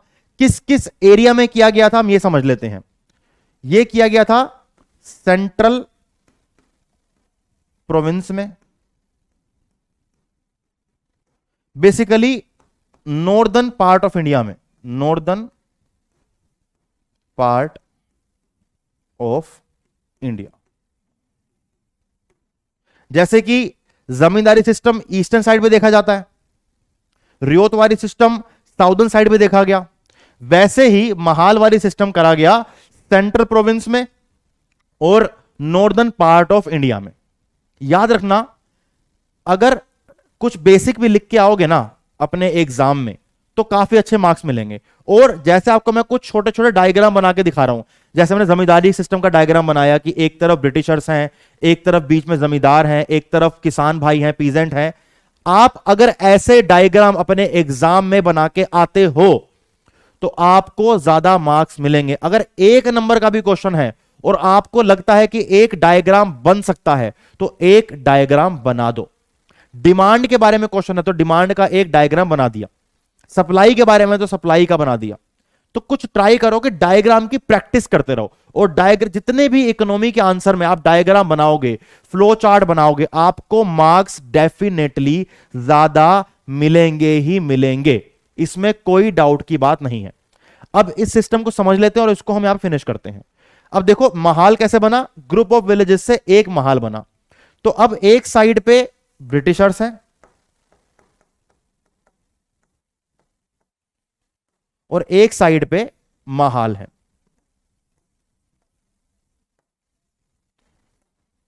अब यहां पे ये डिफरेंट डिफरेंट विलेजेस हैं।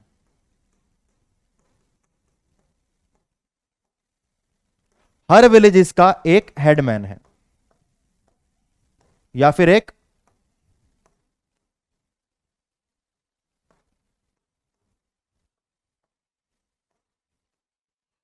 मुखिया है। हर विलेज का एक हेडमैन है, एक मुखिया है। वो मुखिया इस महाल को जाके रेंट देगा, वो मुखिया इस महाल को जाके रेंट देगा। और इस महाल का भी कोई एक हेडमैन है जिसको अपॉइंट किया है ब्रिटिशर्स ने। तो ब्रिटिशर्स इस महाल को अपॉइंट करेंगे, यानी कि जो महाल ग्रुप ऑफ विलेजेस है इसके हेड को अपॉइंट करेंगे, इसके हेड को सेलेक्ट करेंगे कौन हेड बनेगा, और ये जो हेड है ये अलग अलग गांवों से जाकर रेंट कलेक्ट करेगा, और रेंट कलेक्ट करने के बाद आगे किसको देगा, ब्रिटिशर्स को। तो चाहे वो जमींदार हो, चाहे वो महालवारी सिस्टम में महाल्स हो, ये सब ब्रिटिशर्स के एजेंट हैं जो किसानों से टैक्स इकट्ठा करते हैं, और टैक्स इकट्ठा करके ब्रिटिशर्स को जाके टैक्स वहां पे दे देते हैं। इनके ऊपर भी प्रेशर है। जमींदारी सिस्टम आपकी बुक में दिया गया है, उसको जरूर अच्छे से पढ़िएगा, और आई एम श्योर कि आपको आज की क्लास के बाद जमींदारी सिस्टम बिल्कुल क्लियर हो गया होगा। आगे अपने जो बुक्स में जब आप पढ़ोगे इन सिस्टम्स को, तो आपको बहुत ही इजी रहेगा समझना।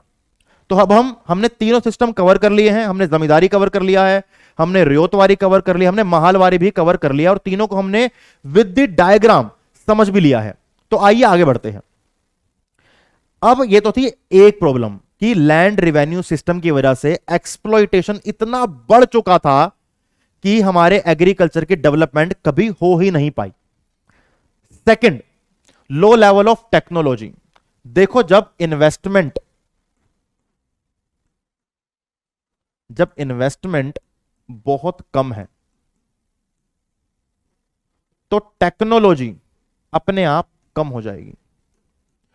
अब मानो कि मैं एक फैक्ट्री स्टार्ट करता हूं और मैं चाहता हूं कि प्रोडक्शन बढ़ती रहे बढ़ती रहे बढ़ती रहे बढ़ती रहे, लेकिन मेरे पास जो मशीनें हैं, जो काम करने का तरीका है, वो वही घिसा पेटा है। मैं मशीनों में, टेक्नोलॉजी में कोई चेंज लेके नहीं आ रहा हूं, लेकिन मैं चाहता हूं प्रोडक्शन बढ़ती रहे। तो मैं किसे एक्सप्लॉइट करूंगा, मेरे लेबर्स को। एग्रीकल्चर सेक्टर में भी ब्रिटिशर्स ने यही किया। ब्रिटिशर्स ने सिर्फ टेक्नोलॉजी को बूस्ट नहीं किया, टेक्नोलॉजी में कोई इन्वेस्टमेंट नहीं करी, कोई इन्वेस्टमेंट टेक्नोलॉजी में थी ही नहीं। और जब टेक्नोलॉजी में इन्वेस्टमेंट नहीं, या फिर ओवरऑल एग्रीकल्चर सेक्टर में इन्वेस्टमेंट नहीं है, तो एग्रीकल्चरल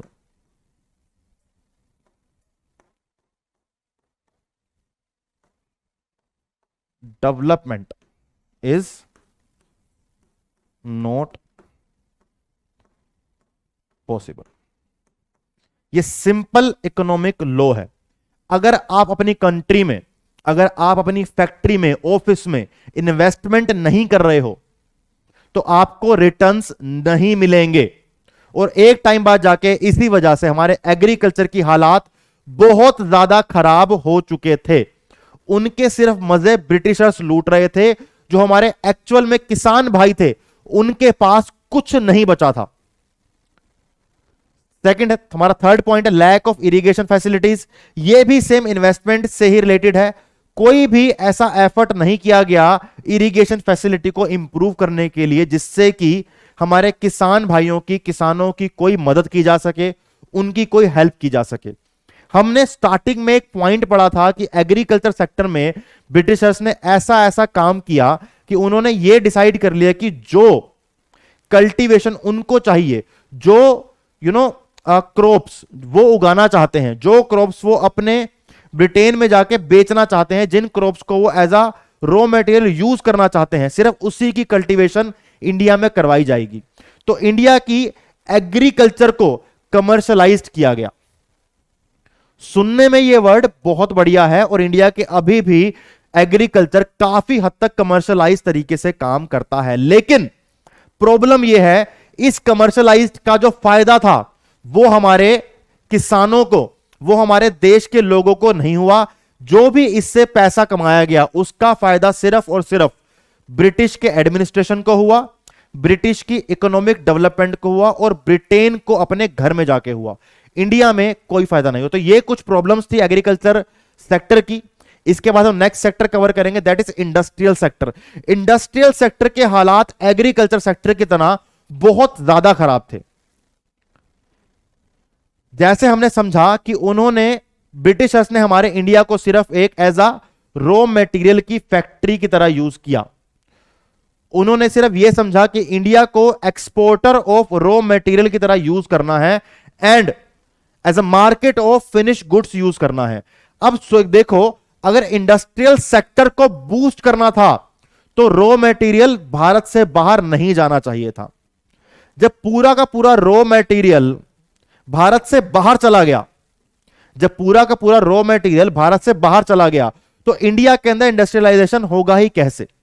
और अगर ब्रिटेन या ब्रिटिशर्स की बेसिक इकोनॉमिक जो पॉलिसी है वो यही थी कि इंडिया से रॉ मटेरियल लेके जाएंगे और ब्रिटेन में जाके फिनिश गुड्स को प्रोड्यूस करेंगे और अपने घर जाके पैसा कमाएंगे, जॉब अपॉर्चुनिटीज क्रिएट करेंगे और इंडिया को बर्बाद कर देंगे।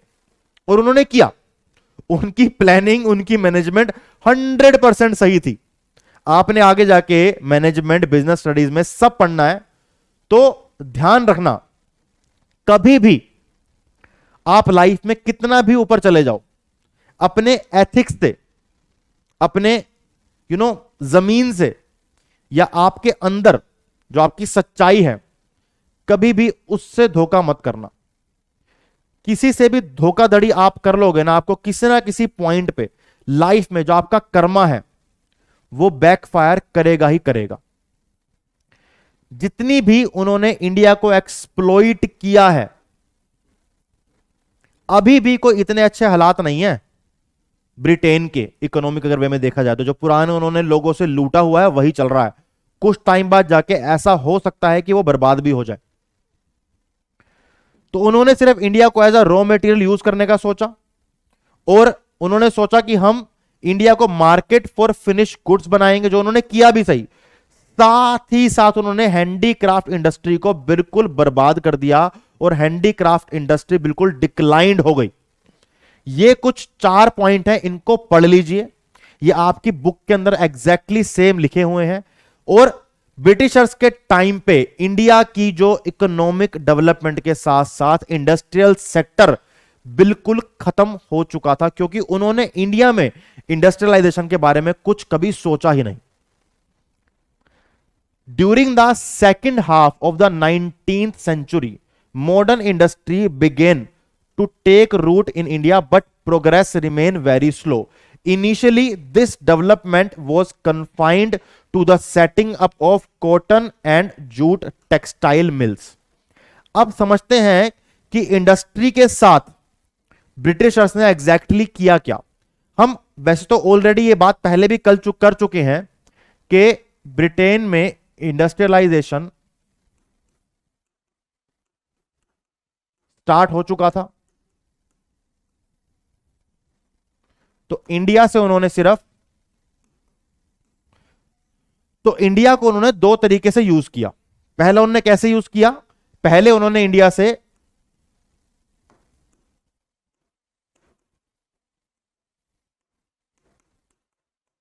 रॉ मटेरियल लिया। उन्होंने इंडिया को फैक्ट्री ऑफ रॉ मटेरियल बना के छोड़ दिया था कि इंडिया से हम रॉ मटेरियल लेके जाएंगे, अपने देश में ले जाके अच्छे अच्छे गुड्स बनाएंगे, फिनिश गुड्स बनाएंगे, और इंडिया को as a market of finished goods use करेंगे।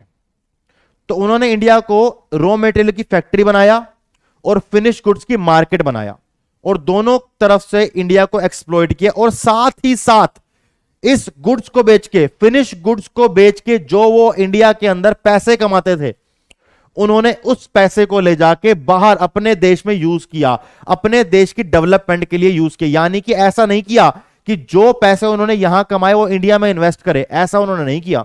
उन्होंने सारे पैसे ब्रिटेन लेके गए और ब्रिटेन ले जाकर उन्होंने पैसों को यूज किया। इकोनॉमिक डेवलपमेंट सिर्फ ब्रिटेन की because they were only concerned with their home country, not with the economic development of India. तो इन बातों को हमने ध्यान रखना है। चैप्टर को आप आगे बुक से ही पढ़ोगे।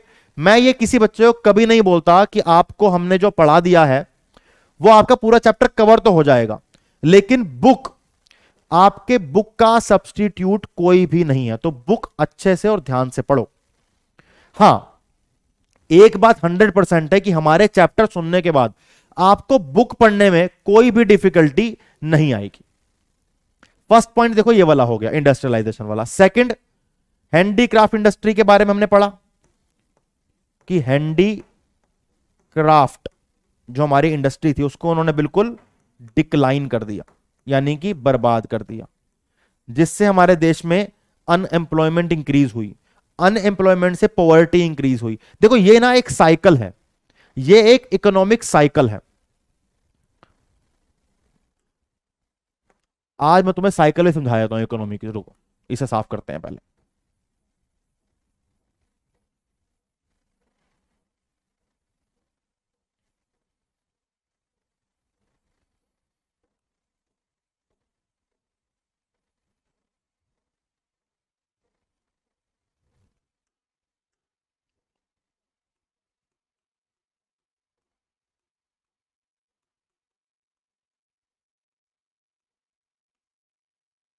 तो मैं ये बोल रहा हूं कि ब्रिटिशर्स ने हैंडीक्राफ्ट इंडस्ट्री को डिक्लाइन कर दिया, जिससे क्या हुआ, जिससे अनएम्प्लॉयमेंट इंक्रीज हुई,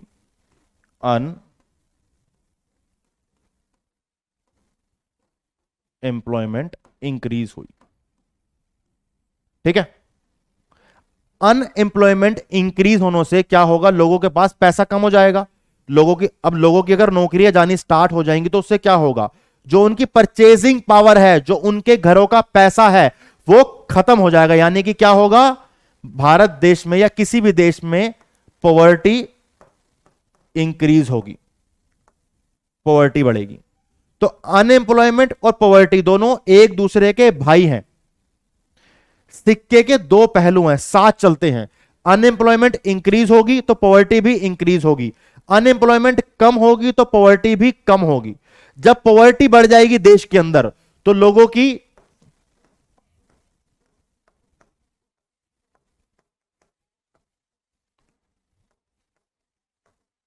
परचेजिंग पावर कम हो जाएगी।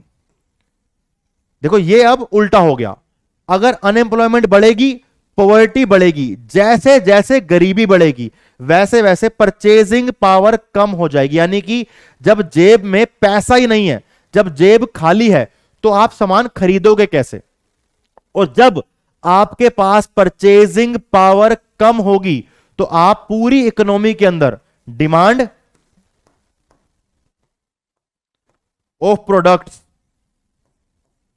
कम हो जाएगी। गरीबी किसी भी देश को बर्बाद कर सकती है। जब डिमांड कम हो जाएगी, डिमांड कम होने की वजह से फिर अनएम्प्लॉयमेंट और बढ़ेगी। This is the vicious cycle of economic system. Unemployment के बढ़ने से गरीबी बढ़ेगी, गरीबी से बढ़ने की परचेजिंग पावर कम होगी, परचेजिंग पावर कम होने की वजह से डिमांड कम होगी। जब डिमांड ऑफ प्रोडक्ट्स पूरी इकोनॉमी के अंदर कम हो जाएगी तो लोग अपनी फैक्ट्रीज में किसी को एम्प्लॉयमेंट देंगे ही क्यों। अगर किसी बिस्कुट की फैक्ट्री के अंदर 200 लोग काम करते हैं, किसी बिस्किट की फैक्ट्री में 200 लोग काम करते हैं और इवेंचुअली एक दिन पूरे देश में बिस्किट की डिमांड खत्म हो जाए तो क्या होगा, उस बिस्किट की फैक्ट्री में से 200 लोगों में से 100 लोगों को निकाल दिया जाएगा। हो सकता है कि 200 लोगों को निकाल दिया जाए, तो उससे क्या हुआ, डिमांड ना होने की वजह से अनएम्प्लॉयमेंट इंक्रीज हुई। तो this is a cycle of economic system, vicious cycle. लेकिन इस पॉइंट पे अगर गवर्नमेंट इंटरफेयर कर लेती है, किसी भी पॉइंट पे अगर गवर्नमेंट इंटरफेयर कर लेती है तो इस विशेष साइकिल को रोका जा सकता है। मनी सप्लाई को इंक्रीज कर दिया जाए, जब मनी सप्लाई इंक्रीज होगी तो डिमांड अपने आप इंक्रीज हो जाए। ऐसा नहीं है कि लोग बिस्किट खाना बंद कर देंगे, ऐसा नहीं है कि लोग जीन्स पहनना बंद कर देंगे, ऐसा नहीं है कि लोग फोन खरीदना नहीं चाहते, लेकिन लोगों के पास पैसा नहीं है।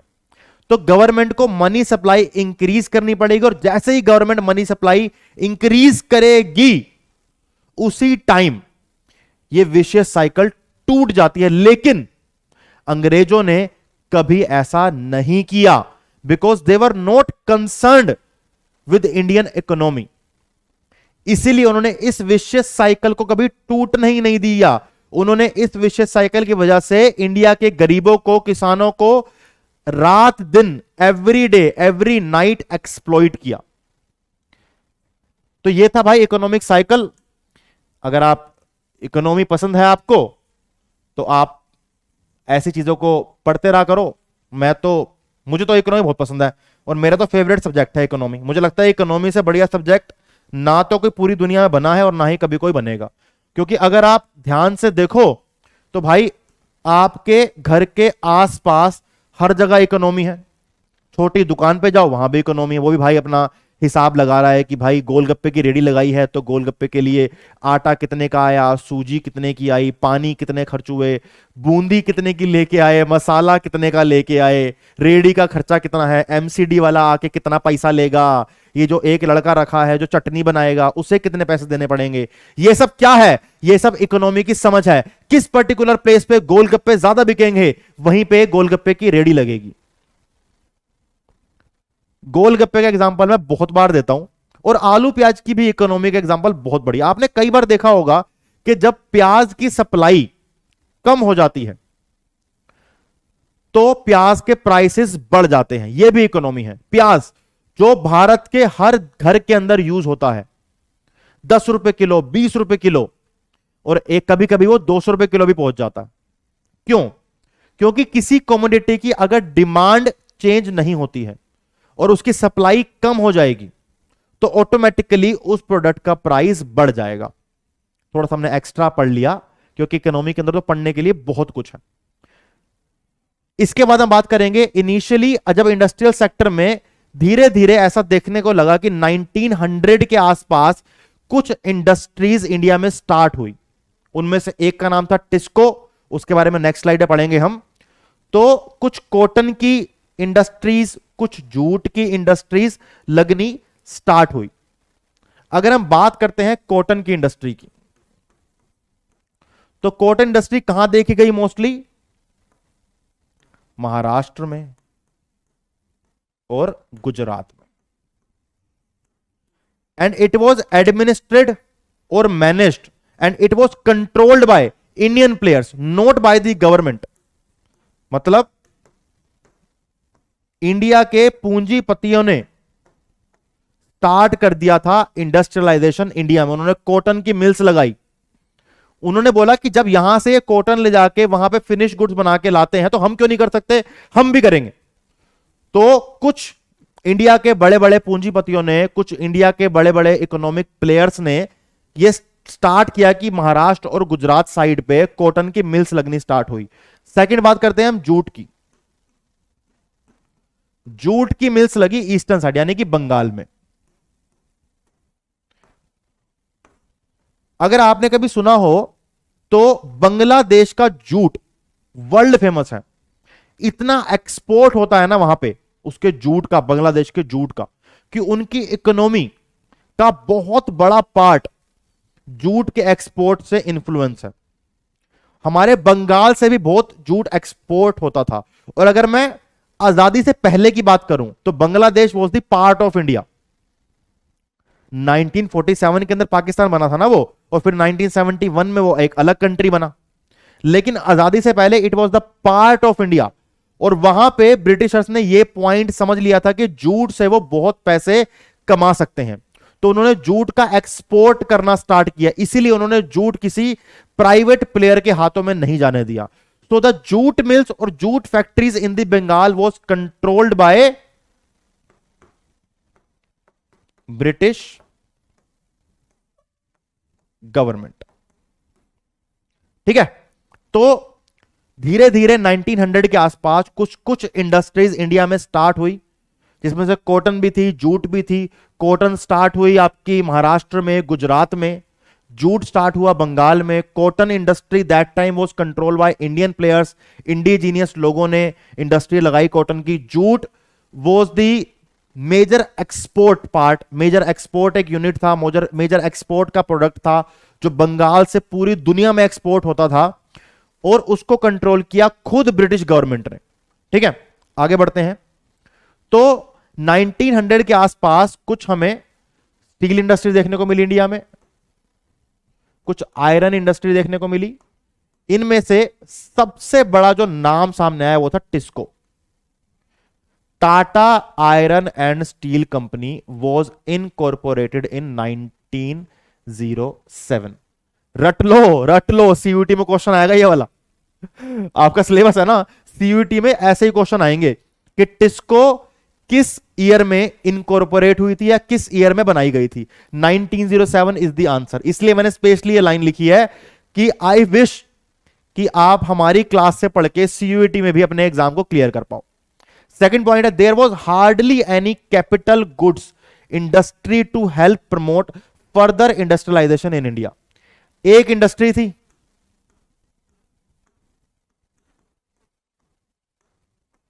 हैंडीक्राफ्ट की, उसको तो ब्रिटिशर्स ने बर्बाद कर दिया था। हैंडीक्राफ्ट एक इंडस्ट्री थी इंडिया में, उसको ब्रिटिशर्स ने बर्बाद कर दिया था। उसको बर्बाद करने के बाद उन्होंने इंडिया में कोई भी इंडस्ट्रियलाइजेशन नहीं करी। हां, कॉटन की स्टार्ट हुई, जूट की स्टार्ट हुई, स्टील की स्टार्ट हुई, आयरन की स्टार्ट हुई, लेकिन कितनी मुश्किल रही होगी यार कि जब तुम्हें गवर्नमेंट सपोर्ट ही नहीं कर रही है, सारा रॉ मटेरियल गवर्नमेंट खुद उठा के दूसरे देश में ले जा रही है, कितना मुश्किल रहा होगा। इसलिए इंडस्ट्रियलाइजेशन स्टार्ट तो हुआ लेकिन बहुत स्लो, बहुत धीरे धीरे, बहुत मशक्कत और मेहनत से हुआ। इसलिए जो हैंडीक्राफ्ट इंडस्ट्री को बर्बाद किया गया था, उसको एज अ सब्स्टिट्यूट एक कैपिटल इंडस्ट्री, एक capital goods industry. Capital goods industry का मतलब क्या होता है पहले ये समझते हैं। कैपिटल गुड इंडस्ट्री का मतलब यह है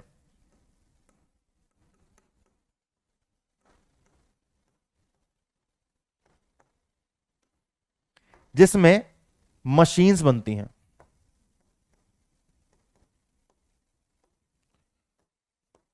टूल्स बनते हैं, यानी कि हैवी इंडस्ट्री की बात हो रही है।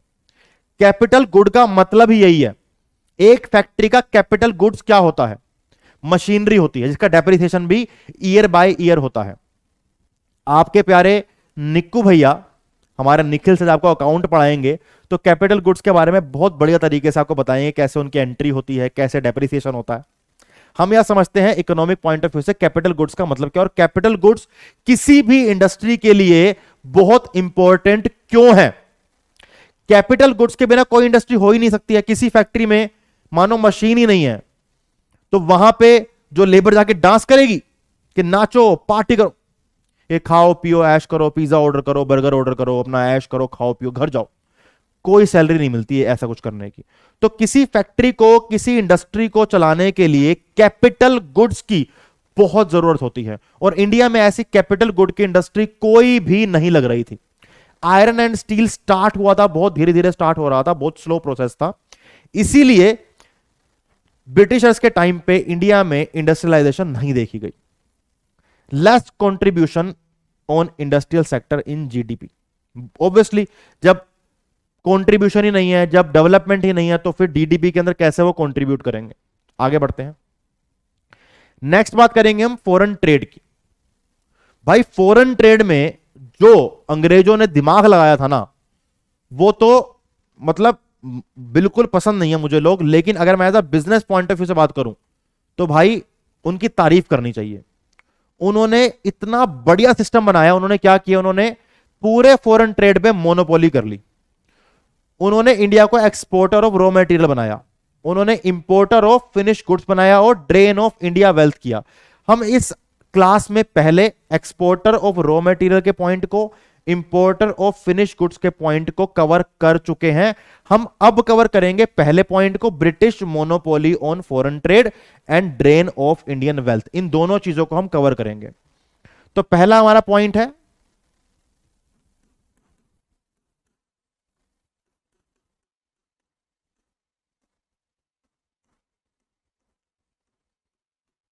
ब्रिटिश मोनो, गलत हो गया स्पेलिंग भाई, ब्रिटिश मोनोपोली ऑन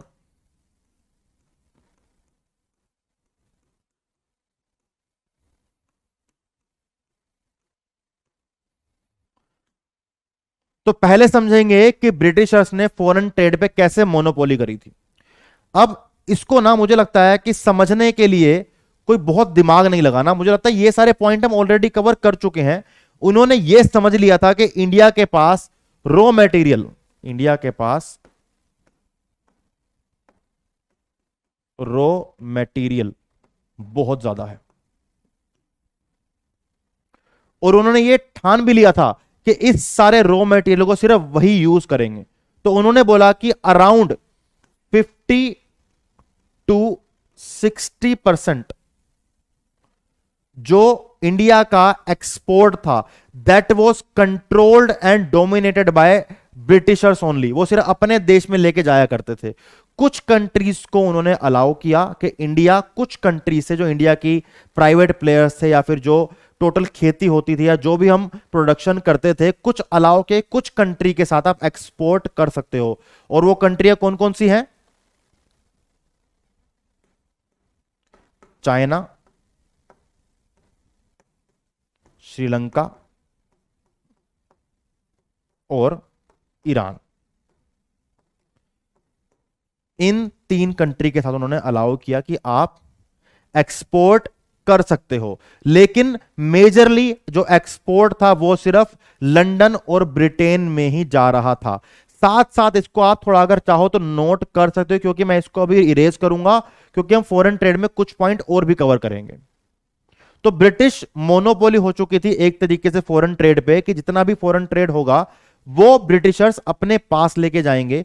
और इसमें एक बहुत ही बढ़िया एक पॉइंट भी हम देखेंगे अभी। देखो, अगर लिख लिया है तो बेस्ट है, नहीं लिखा तो स्क्रीनशॉट ले लो।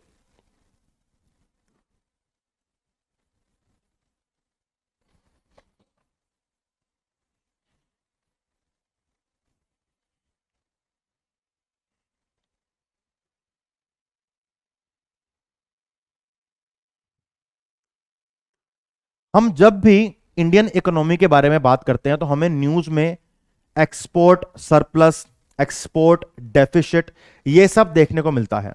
और मुझे लगता है कि जब से मैं पैदा हुआ हूं मैंने कभी इंडिया के अंदर एक्सपोर्ट सरप्लस का नाम नहीं सुना। और जिस भी कंट्री में एक्सपोर्ट का सरप्लस होता है उस कंट्री के लिए बहुत ही बेनिफिशियल होता है। और बहुत ही इंटरेस्टिंग बात यह है कि जब ब्रिटिशर्स इंडिया में थे तो इंडिया के देश में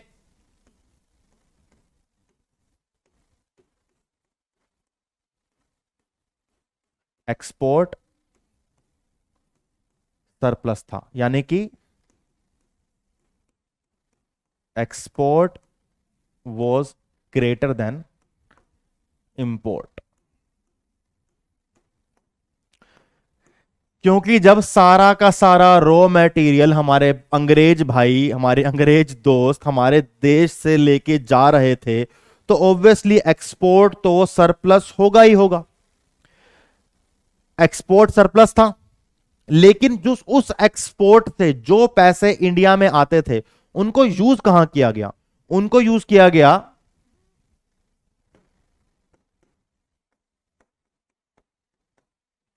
ब्रिटिश के एडमिनिस्ट्रेशन में।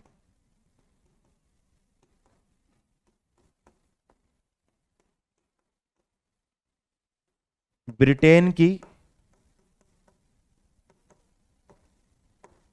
डेवलपमेंट में। और ऐसी कई जगहों पे जहां पे सिर्फ ब्रिटिश ब्रिटिश और सिर्फ ब्रिटिश का ही फायदा हुआ। एक्सपोर्ट सरप्लस होना किसी भी कंट्री के लिए बहुत ही पॉजिटिव पॉइंट है, लेकिन इस पॉइंट पे यहां सिर्फ ब्रिटिशर्स फायदा उठा रहे थे, इंडिया का इंडिजिनियसली लोकली कोई फायदा नहीं हुआ। तो यहां पे एक बड़ी इंटरेस्टिंग पॉइंट है ये वाला कि एक्सपोर्ट सरप्लस है इंडिया में, लेकिन इंडिया का फायदा नहीं हो रहा। तो बहुत बेसिक पॉइंट है कि इंडिया को बहुत जबरदस्त तरीके से एक्सप्लॉइट किया जा रहा है। इसी के अंदर ही आप ड्रेन ऑफ वेल्थ थ्योरी को भी समझ सकते हो।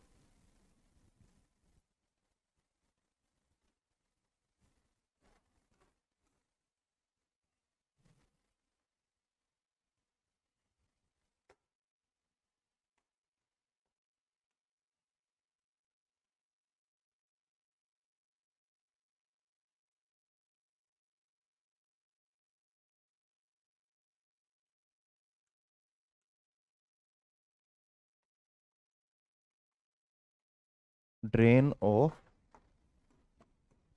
वेल्थ, सेकंड पॉइंट हमने पढ़ना था यहां पे, ड्रेन ऑफ इंडियन वेल्थ। अब ड्रेन ऑफ इंडियन वेल्थ को मैं आपको अगर समझा दूंगा स्टोरी की तरह, देखो रॉ मटेरियल इंडिया से लेके जाया जा रहा है, ब्रिटिश की फैक्ट्रीज के अंदर फिनिश गुड्स बन रहे हैं, उन फिनिश गुड्स को इंडिया में लेके आया जा रहा है और इंडिया में आके उसको बेचा जा रहा है।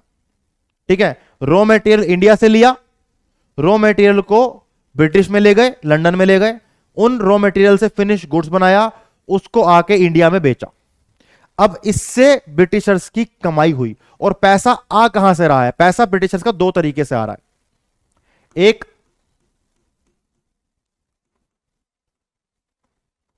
फिनिश्ड गुड्स बेच के, एक रेंट से, टैक्स से, फीस से। अब इससे जो भी पैसा जनरेट हो रहा है वो सारा पैसा कहां जा रहा है? वो सारा पैसा जा रहा है ब्रिटेन में।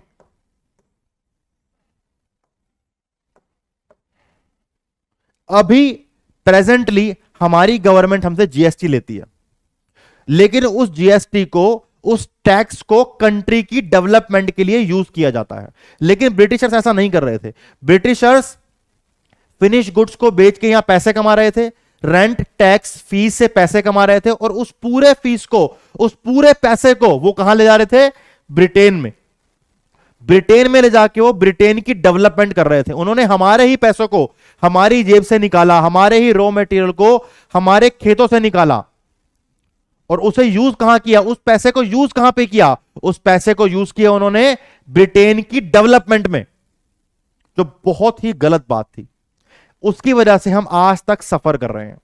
तो ये कुछ फॉरेन ट्रेड के बारे में बात हुई। आगे बढ़ते हैं।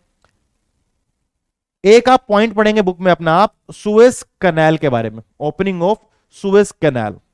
तो Suez canal is an artificial waterway, it connects Mediterranean sea and red सी।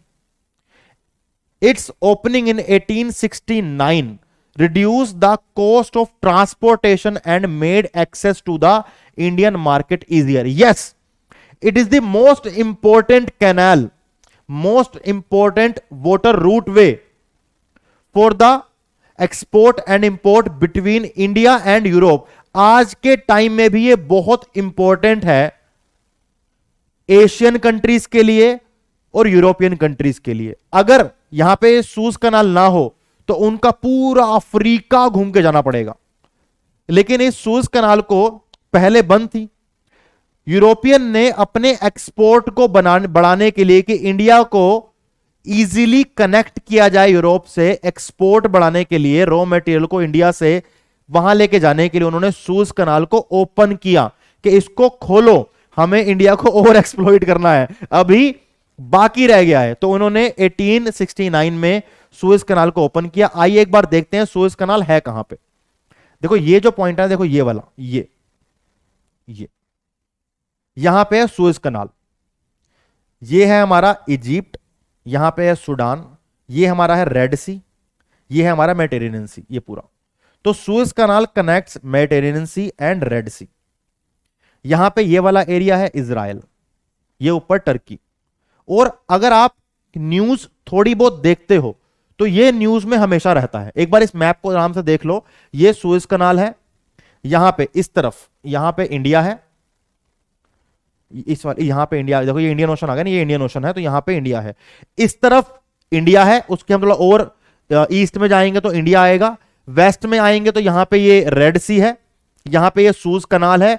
और सुएज कनाल मेडिटेरेनियन को और रेड सी को जोड़ती है। और अगर मैं लैंड की बात करूं तो it connects this European countries with the Asian countries and the gulf country. तो इसकी वजह से इंडिया और यूरोप का जो एरिया है बहुत ही कम हो जाता है, जिससे हम इजीली एक्सपोर्ट, इंपोर्ट या फिर ट्रेड कर सकते हैं। तो ब्रिटिशर्स ने इसको 1869 में रीओपन करवाया कि जिससे ट्रेड करना इजी हो सके। और अभी भी एवर गिवन नाम का एक बहुत बड़ा शिप यहां फंस गया था कि ये इतनी छोटी सी एक स्ट्राइप है, एक छोटी सी स्ट्रिप है, पानी का एक वाटरवे है, जहां पे एक शिप अगर फंस गया ऐसे हॉरिजॉन्टल होके तो भाई ऐसे वो शिप चलते चलते ऐसे हो गया था। तो जब एवर गिवन शिप यहां फंसा तो ये पूरा वाटरवे बंद हो गया। इतनी पतली एक ये पानी का वाटरवे है। वाटर वे तो पानी का ही होगा, जो कनेक्ट करता है यूरोप को इंडिया से। तो ये स्टार्ट किसने कराया था? हमारे ब्रिटिशर्स ने। पहले भी ये बंद थी, बाद में इसको स्टार्ट कराया, रीओपन कराया ब्रिटिश ने 1869 में। याद रखना इस बात को। अब हम बात करेंगे डेमोग्राफिक कंडीशंस की, कि डेमोग्राफिक कंडीशन क्या थी इंडिया की। ये देखो, इसमें कुछ ज्यादा समझने की बात नहीं, कुछ चीजें सिर्फ याद करने की बात है कि फर्स्ट सेंसस ऑफ इंडिया कब हुआ? 1881 में। उसके बाद after every 10th year census India में होता रहा है और अभी भी होता है। सेंसस का मतलब क्या है? जनगणना, कि देश में कितने लोग हैं, कितने लोग जवान हैं, किस स्टेट में कितने लोग रहते हैं, किस जाति के कितने लोग हैं। यही इन सबका ऑब्जेक्टिव था अंग्रेजों का सेंसस कराने का, कि वो ये देख सकें कि कितने लोग उनके अगेंस्ट हैं, कितने लोग किस एज के हैं, कितने लोग जवान हैं, कितने लोग कॉलेज जा रहे हैं, कितने लोग हिंदू हैं, मुसलमान हैं, ये सब देखना, जिससे कि पॉलिसीज को क्रिएट कर सकें। इंडिया की गवर्नमेंट भी सेंसस पॉलिसीज को क्रिएट करने के लिए ही बनाती है। The population growth was uneven, obviously. क्यों थी अनइवन पॉपुलेशन ग्रोथ? क्योंकि हॉस्पिटल या फिर मेडिकल, हॉस्पिटल या फिर मेडिकल फैसिलिटीज,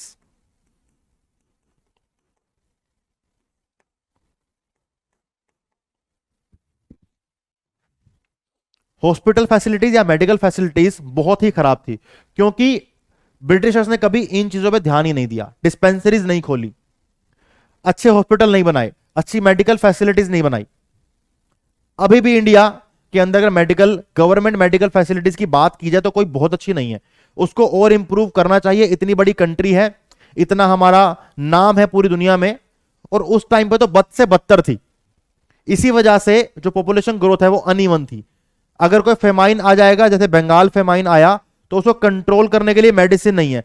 तब भी ब्रिटिश गवर्नमेंट ने फेमाइन के टाइम पे, भुखमरी के टाइम पे, फ्लड के टाइम पे भी टैक्स बटोरी है। टैक्स दे दो, हमको टैक्स दे दो, हमारा पेट भर दो, हम अपने घर ले जाएं, तुम मरो जियो जो मर्जी करो। ऐसा बहुत बार देखा गया है इंडियन हिस्ट्री के अंदर।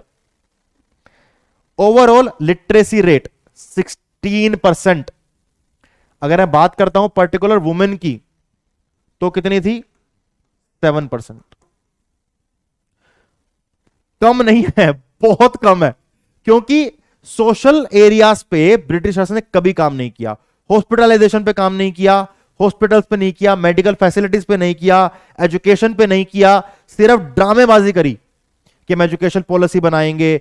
वो एक ऐसा तबका बनाना चाहते थे कॉलेजेस बना के, जो उनका क्लरिकल काम कर सके, जिनका रंग तो भूरा हो, रंग तो इंडियन हो, लेकिन अंदर से बाय ब्लड वो चाहते थे वो ब्रिटिशर्स हो, हमारे गुलाम बन के रहें। और ये पॉलिसी काफी हद तक उनकी सफल भी रही थी। Overall mortality rate was very high, particularly if we talk about infant mortality rate was quite alarming, about 218 per 1000। मतलब अगर 1000 बच्चे पैदा हो रहे हैं तो उसमें से 218 बच्चे एक साल से पहले उनकी डेथ हो जाती है, मृत्यु हो जाती है, because of lack of good medical facilities.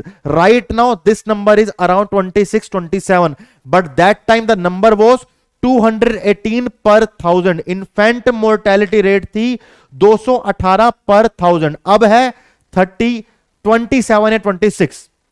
Life expectancy 32 साल, 32 साल एवरेज लाइफ एक्सपेक्टेंसी है, कि 32 साल का बंदा मर जाएगा, ये एवरेज एज है। इस साल के आगे लोग जी नहीं पा रहे हैं। आज कितनी एवरेज है हमारी? 69 या फिर 70।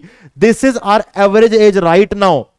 69, 70, 65, this are basic average life expectancy rate of India right now. तो हम लाइफ में बहुत आगे निकल चुके हैं इतने एक्सप्लॉइटेशन के बाद भी। इसलिए भारत माता की जय बोला करो, जय हिंद बोला करो। आगे बढ़ते हैं। ये कुछ इन्फेंट मोर्टेलिटी रेट है 2010 से 2020 तक का। 2010 में 45 थी, फिर 43 हुई 2011 में, 2015 में 34.9 थी, 2020 में 27। अभी मेरे ख्याल से या तो 27 है या 26 है, बेसिकली बहुत कम है। और आपसे एग्जाम में इतने जबरदस्त आंकड़े एक्सपेक्ट भी नहीं किए जाते। लेकिन अगर आप अपने आंसर में इन नंबर्स को लिख दोगे तो भाई I am telling you it will create an edge for you, it will give you extra marks as compare to your fellow students, your fellow friends और आपके जो फेलो क्लासमेट्स हैं। और धीरे धीरे ये चीजें आपके अंदर रमती हैं, धीरे धीरे आपको चीजें याद होना स्टार्ट होती हैं। अलग आगे बढ़ते हैं ऑक्यूपेशनल स्ट्रक्चर के बारे में। ऑक्यूपेशनल स्ट्रक्चर क्या होता है कि एक देश में, एक देश के पूरे सेक्टर को, इकोनॉमिक सेक्टर को 3 जगह डिवाइड किया जाता है। किस किस में?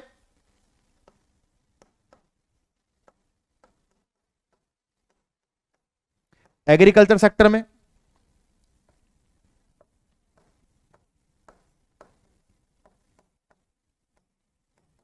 मैन्युफैक्चरिंग सेक्टर में और सर्विस सेक्टर में। हम किसी भी कंट्री के ऑक्यूपेशनल स्ट्रक्चर को 3 भागों में, 3 पार्ट में डिवाइड करते हैं। The first part is agriculture, second part is manufacturing and third part is service sector. अगर मैं बात करता हूं on the eve of independence, तो 70 to 75% people were dependent on agriculture only, 10% people were dependent on manufacturing only, और जो बाकी लोग बच जाते हैं, यानी कितने हमारे होंगे 70 80, यानी कि 80, अरे सॉरी यार,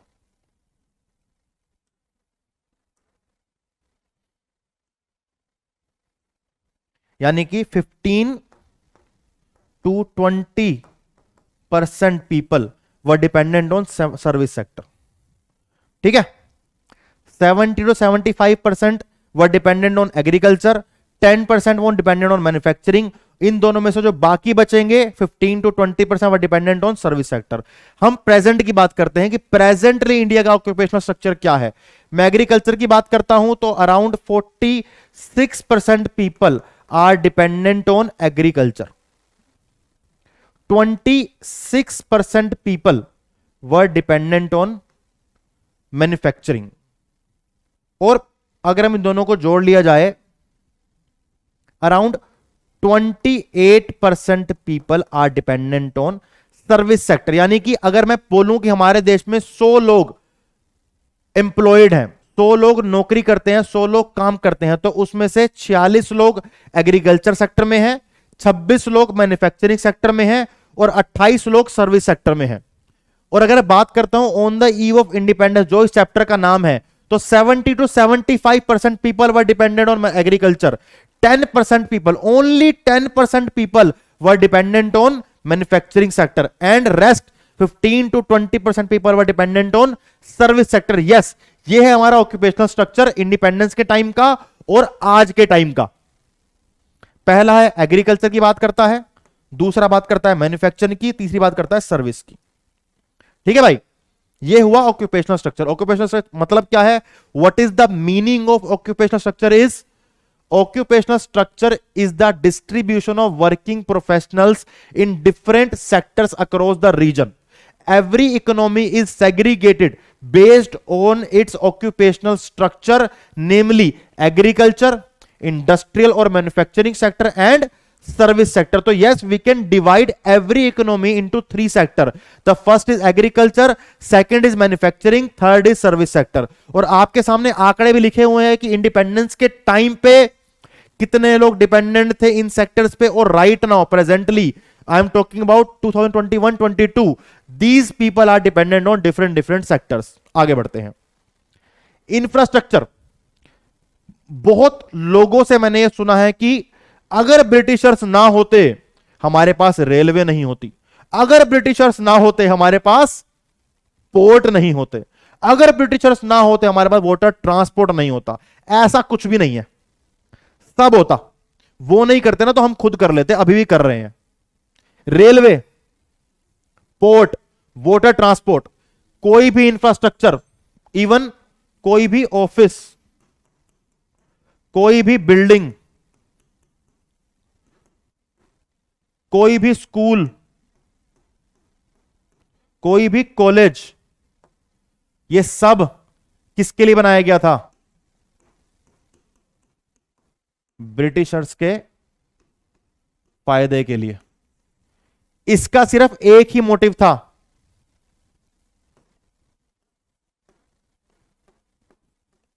प्रॉफिट ऑफ ब्रिटिशर्स। हमारे ही टैक्स के पैसे से यह सब बनाया गया और हमारे ही अगेंस्ट इसको यूज किया गया। रेलवे क्यों यूज करी गई? हमारे रॉ मटेरियल को यहां एक जगह से दूसरी जगह लेके जाने के लिए। पोर्ट को यूज किए गए हमारे रॉ मटेरियल को एक्सपोर्ट करने के लिए। वाटर ट्रांसपोर्ट को यूज किया गया हमारे प्रोडक्ट को एक गांव से पोर्ट तक लेके जाने के लिए, जिससे कि उनको रॉ मटेरियल को बाहर लेके जाया जा सके, फिनिश गुड्स को इंडिया में लेके आया जा सके और इंडिया की इकोनॉमी को बर्बाद किया जा सके।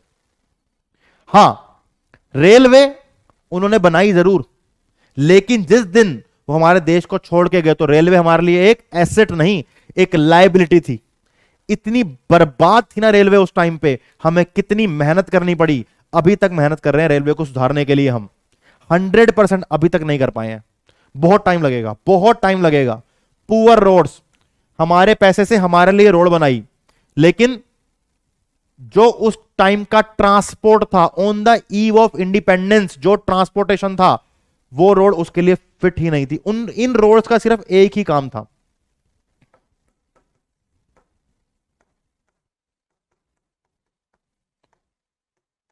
Mobilisation of army.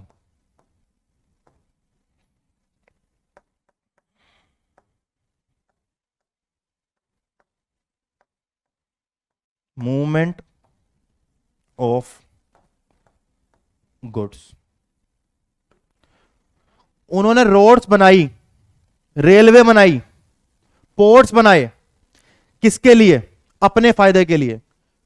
रोड तो बना दी हमारा टैक्स लेके, हमारे पैसे लेके, लेकिन जो इंडिपेंडेंस के टाइम पे ट्रांसपोर्ट था वो रोड उसके लिए फिट ही नहीं थी। यानी कि एक एसेट नहीं हुई, एक लायबिलिटी हुई कि लो हम जा रहे हैं, हाथ खड़े कर दिए, अपन तो चले भैया, जितनी जिम्मेदारी है खुद संभालो।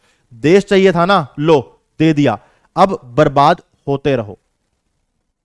मोबिलाइजेशन ऑफ आर्मी के लिए उन्होंने रोड्स को यूज किया, मूवमेंट ऑफ गुड्स के लिए उन्होंने रोड को यूज किया। और यह कोई फायदा इंडिया का नहीं हो रहा, इंडिया की भाइयों को उनके खिलाफ, उनके भाइयों के खिलाफ लड़ाया जा रहा था आर्मी के अंदर। इन गुड्स को पोर्ट तक पहुंचाया जाता था रोड की मदद से, और फिर उन गुड्स को बाहर लेके जाया जाता था। इंडिया की ड्रेन ऑफ वेल्थ हो रही थी, ये को इंडिया का फायदा नहीं हो रहा था इस इंफ्रास्ट्रक्चर से। आगे बढ़ते हैं, रेलवे इन इंडिया 1850। तो बात करते हैं कुछ जनरल नॉलेज की। First Indian railway line 1853 from Bombay to Thane. याद रखना, क्वेश्चन कई एग्जाम में आता है ये वाला कि फर्स्ट इंडियन रेलवे लाइन कहां बिछी थी और फर्स्ट इंडियन रेलवे कहां चली थी। The answer is from Bombay to Thane. बहुत छोटी जर्नी थी, 1853 में हुई थी ये जर्नी, याद रखना, क्वेश्चन आता है कई बार इसका। तो इंडियन रेलवेज 1850 में स्टार्ट करी गई थी। तो ठीक है यार, हमारे पैसे सीख गई, हमारे पे कोई एहसान नहीं किया कि हमारा ही टैक्स था, हमारी फीस थी, हमारे रेंट से तुमने स्टार्ट करी, हमारे पे कोई एहसान नहीं किया। फर्स्ट इंडियन रेलवे कब स्टार्ट हुई? 1853 में, from Bombay to Thane. Introduced electric telegraph in India, किस लिए? To maintain law and order. बड़ा अच्छा वर्ड लग रहा है मेंटेन लॉ एंड ऑर्डर सुनने में, लेकिन रियलिटी यह है कि जो हमारे क्रांतिकारी भाई, जो हमारे फ्रीडम फाइटर्स हमारे देश को आजाद करने के लिए काम कर रहे थे, उनके काम को रोकने के लिए इन इलेक्ट्रिक टेलीग्राफ का यूज किया गया। खबर को, न्यूज को यहां से वहां पहुंचाने के लिए। एक टाइम भी ऐसा भी आया जब ब्रिटिशर्स ने अखबारों पे, पर्चों पे बैन लगा दिया, वर्नाकुलर प्रेस को बैन कर दिया। वर्नाकुलर प्रेस का मतलब है जो प्रेस लोकल लैंग्वेज में होती है, हिंदी का अखबार, बंगाली अखबार, तमिल अखबार, उड़िया अखबार, सबको बैन कर दिया कि जो ब्रिटिश की नीतियां हैं, जो लोग उनके खिलाफ बोल रहे हैं, वो लोगों के पास तक पहुंचे ही ना। तो ये सब थी रियलिटी किसकी?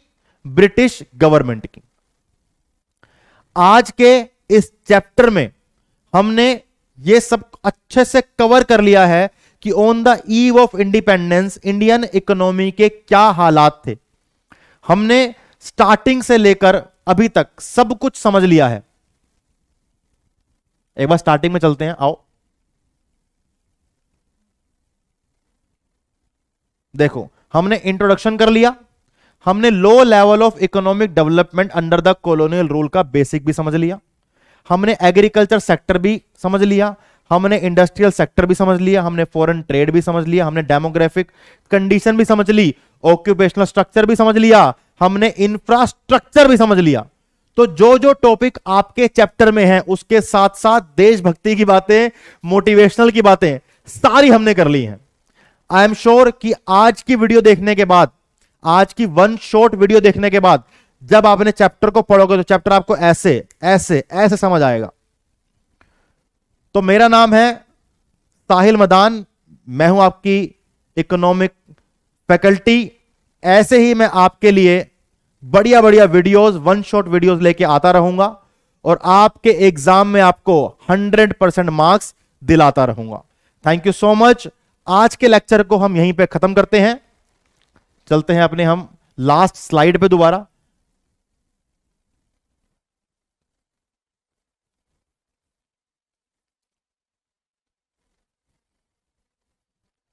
काफी कुछ पढ़ लिया यार, मेरे को तो बड़ा मजा आता है इंडियन इकोनॉमिक डेवलपमेंट को पढ़ाने में। तो थैंक यू सो मच आप सब लोगों को। All the very best. Keep smiling, keep learning. सबसे जरूरी है खेलना कूदना, पढ़ाई करना देखो प्रायोरिटी है, उसके साथ खेलना कूदना ही बहुत जरूरी है। तो ऐसे ही पढ़ते रहिए, अपना ध्यान रखिए, पेरेंट्स की रिस्पेक्ट कीजिए। Thank you so much. आज का हमारा चैप्टर यहीं पे खत्म होता है। Bye bye, take care.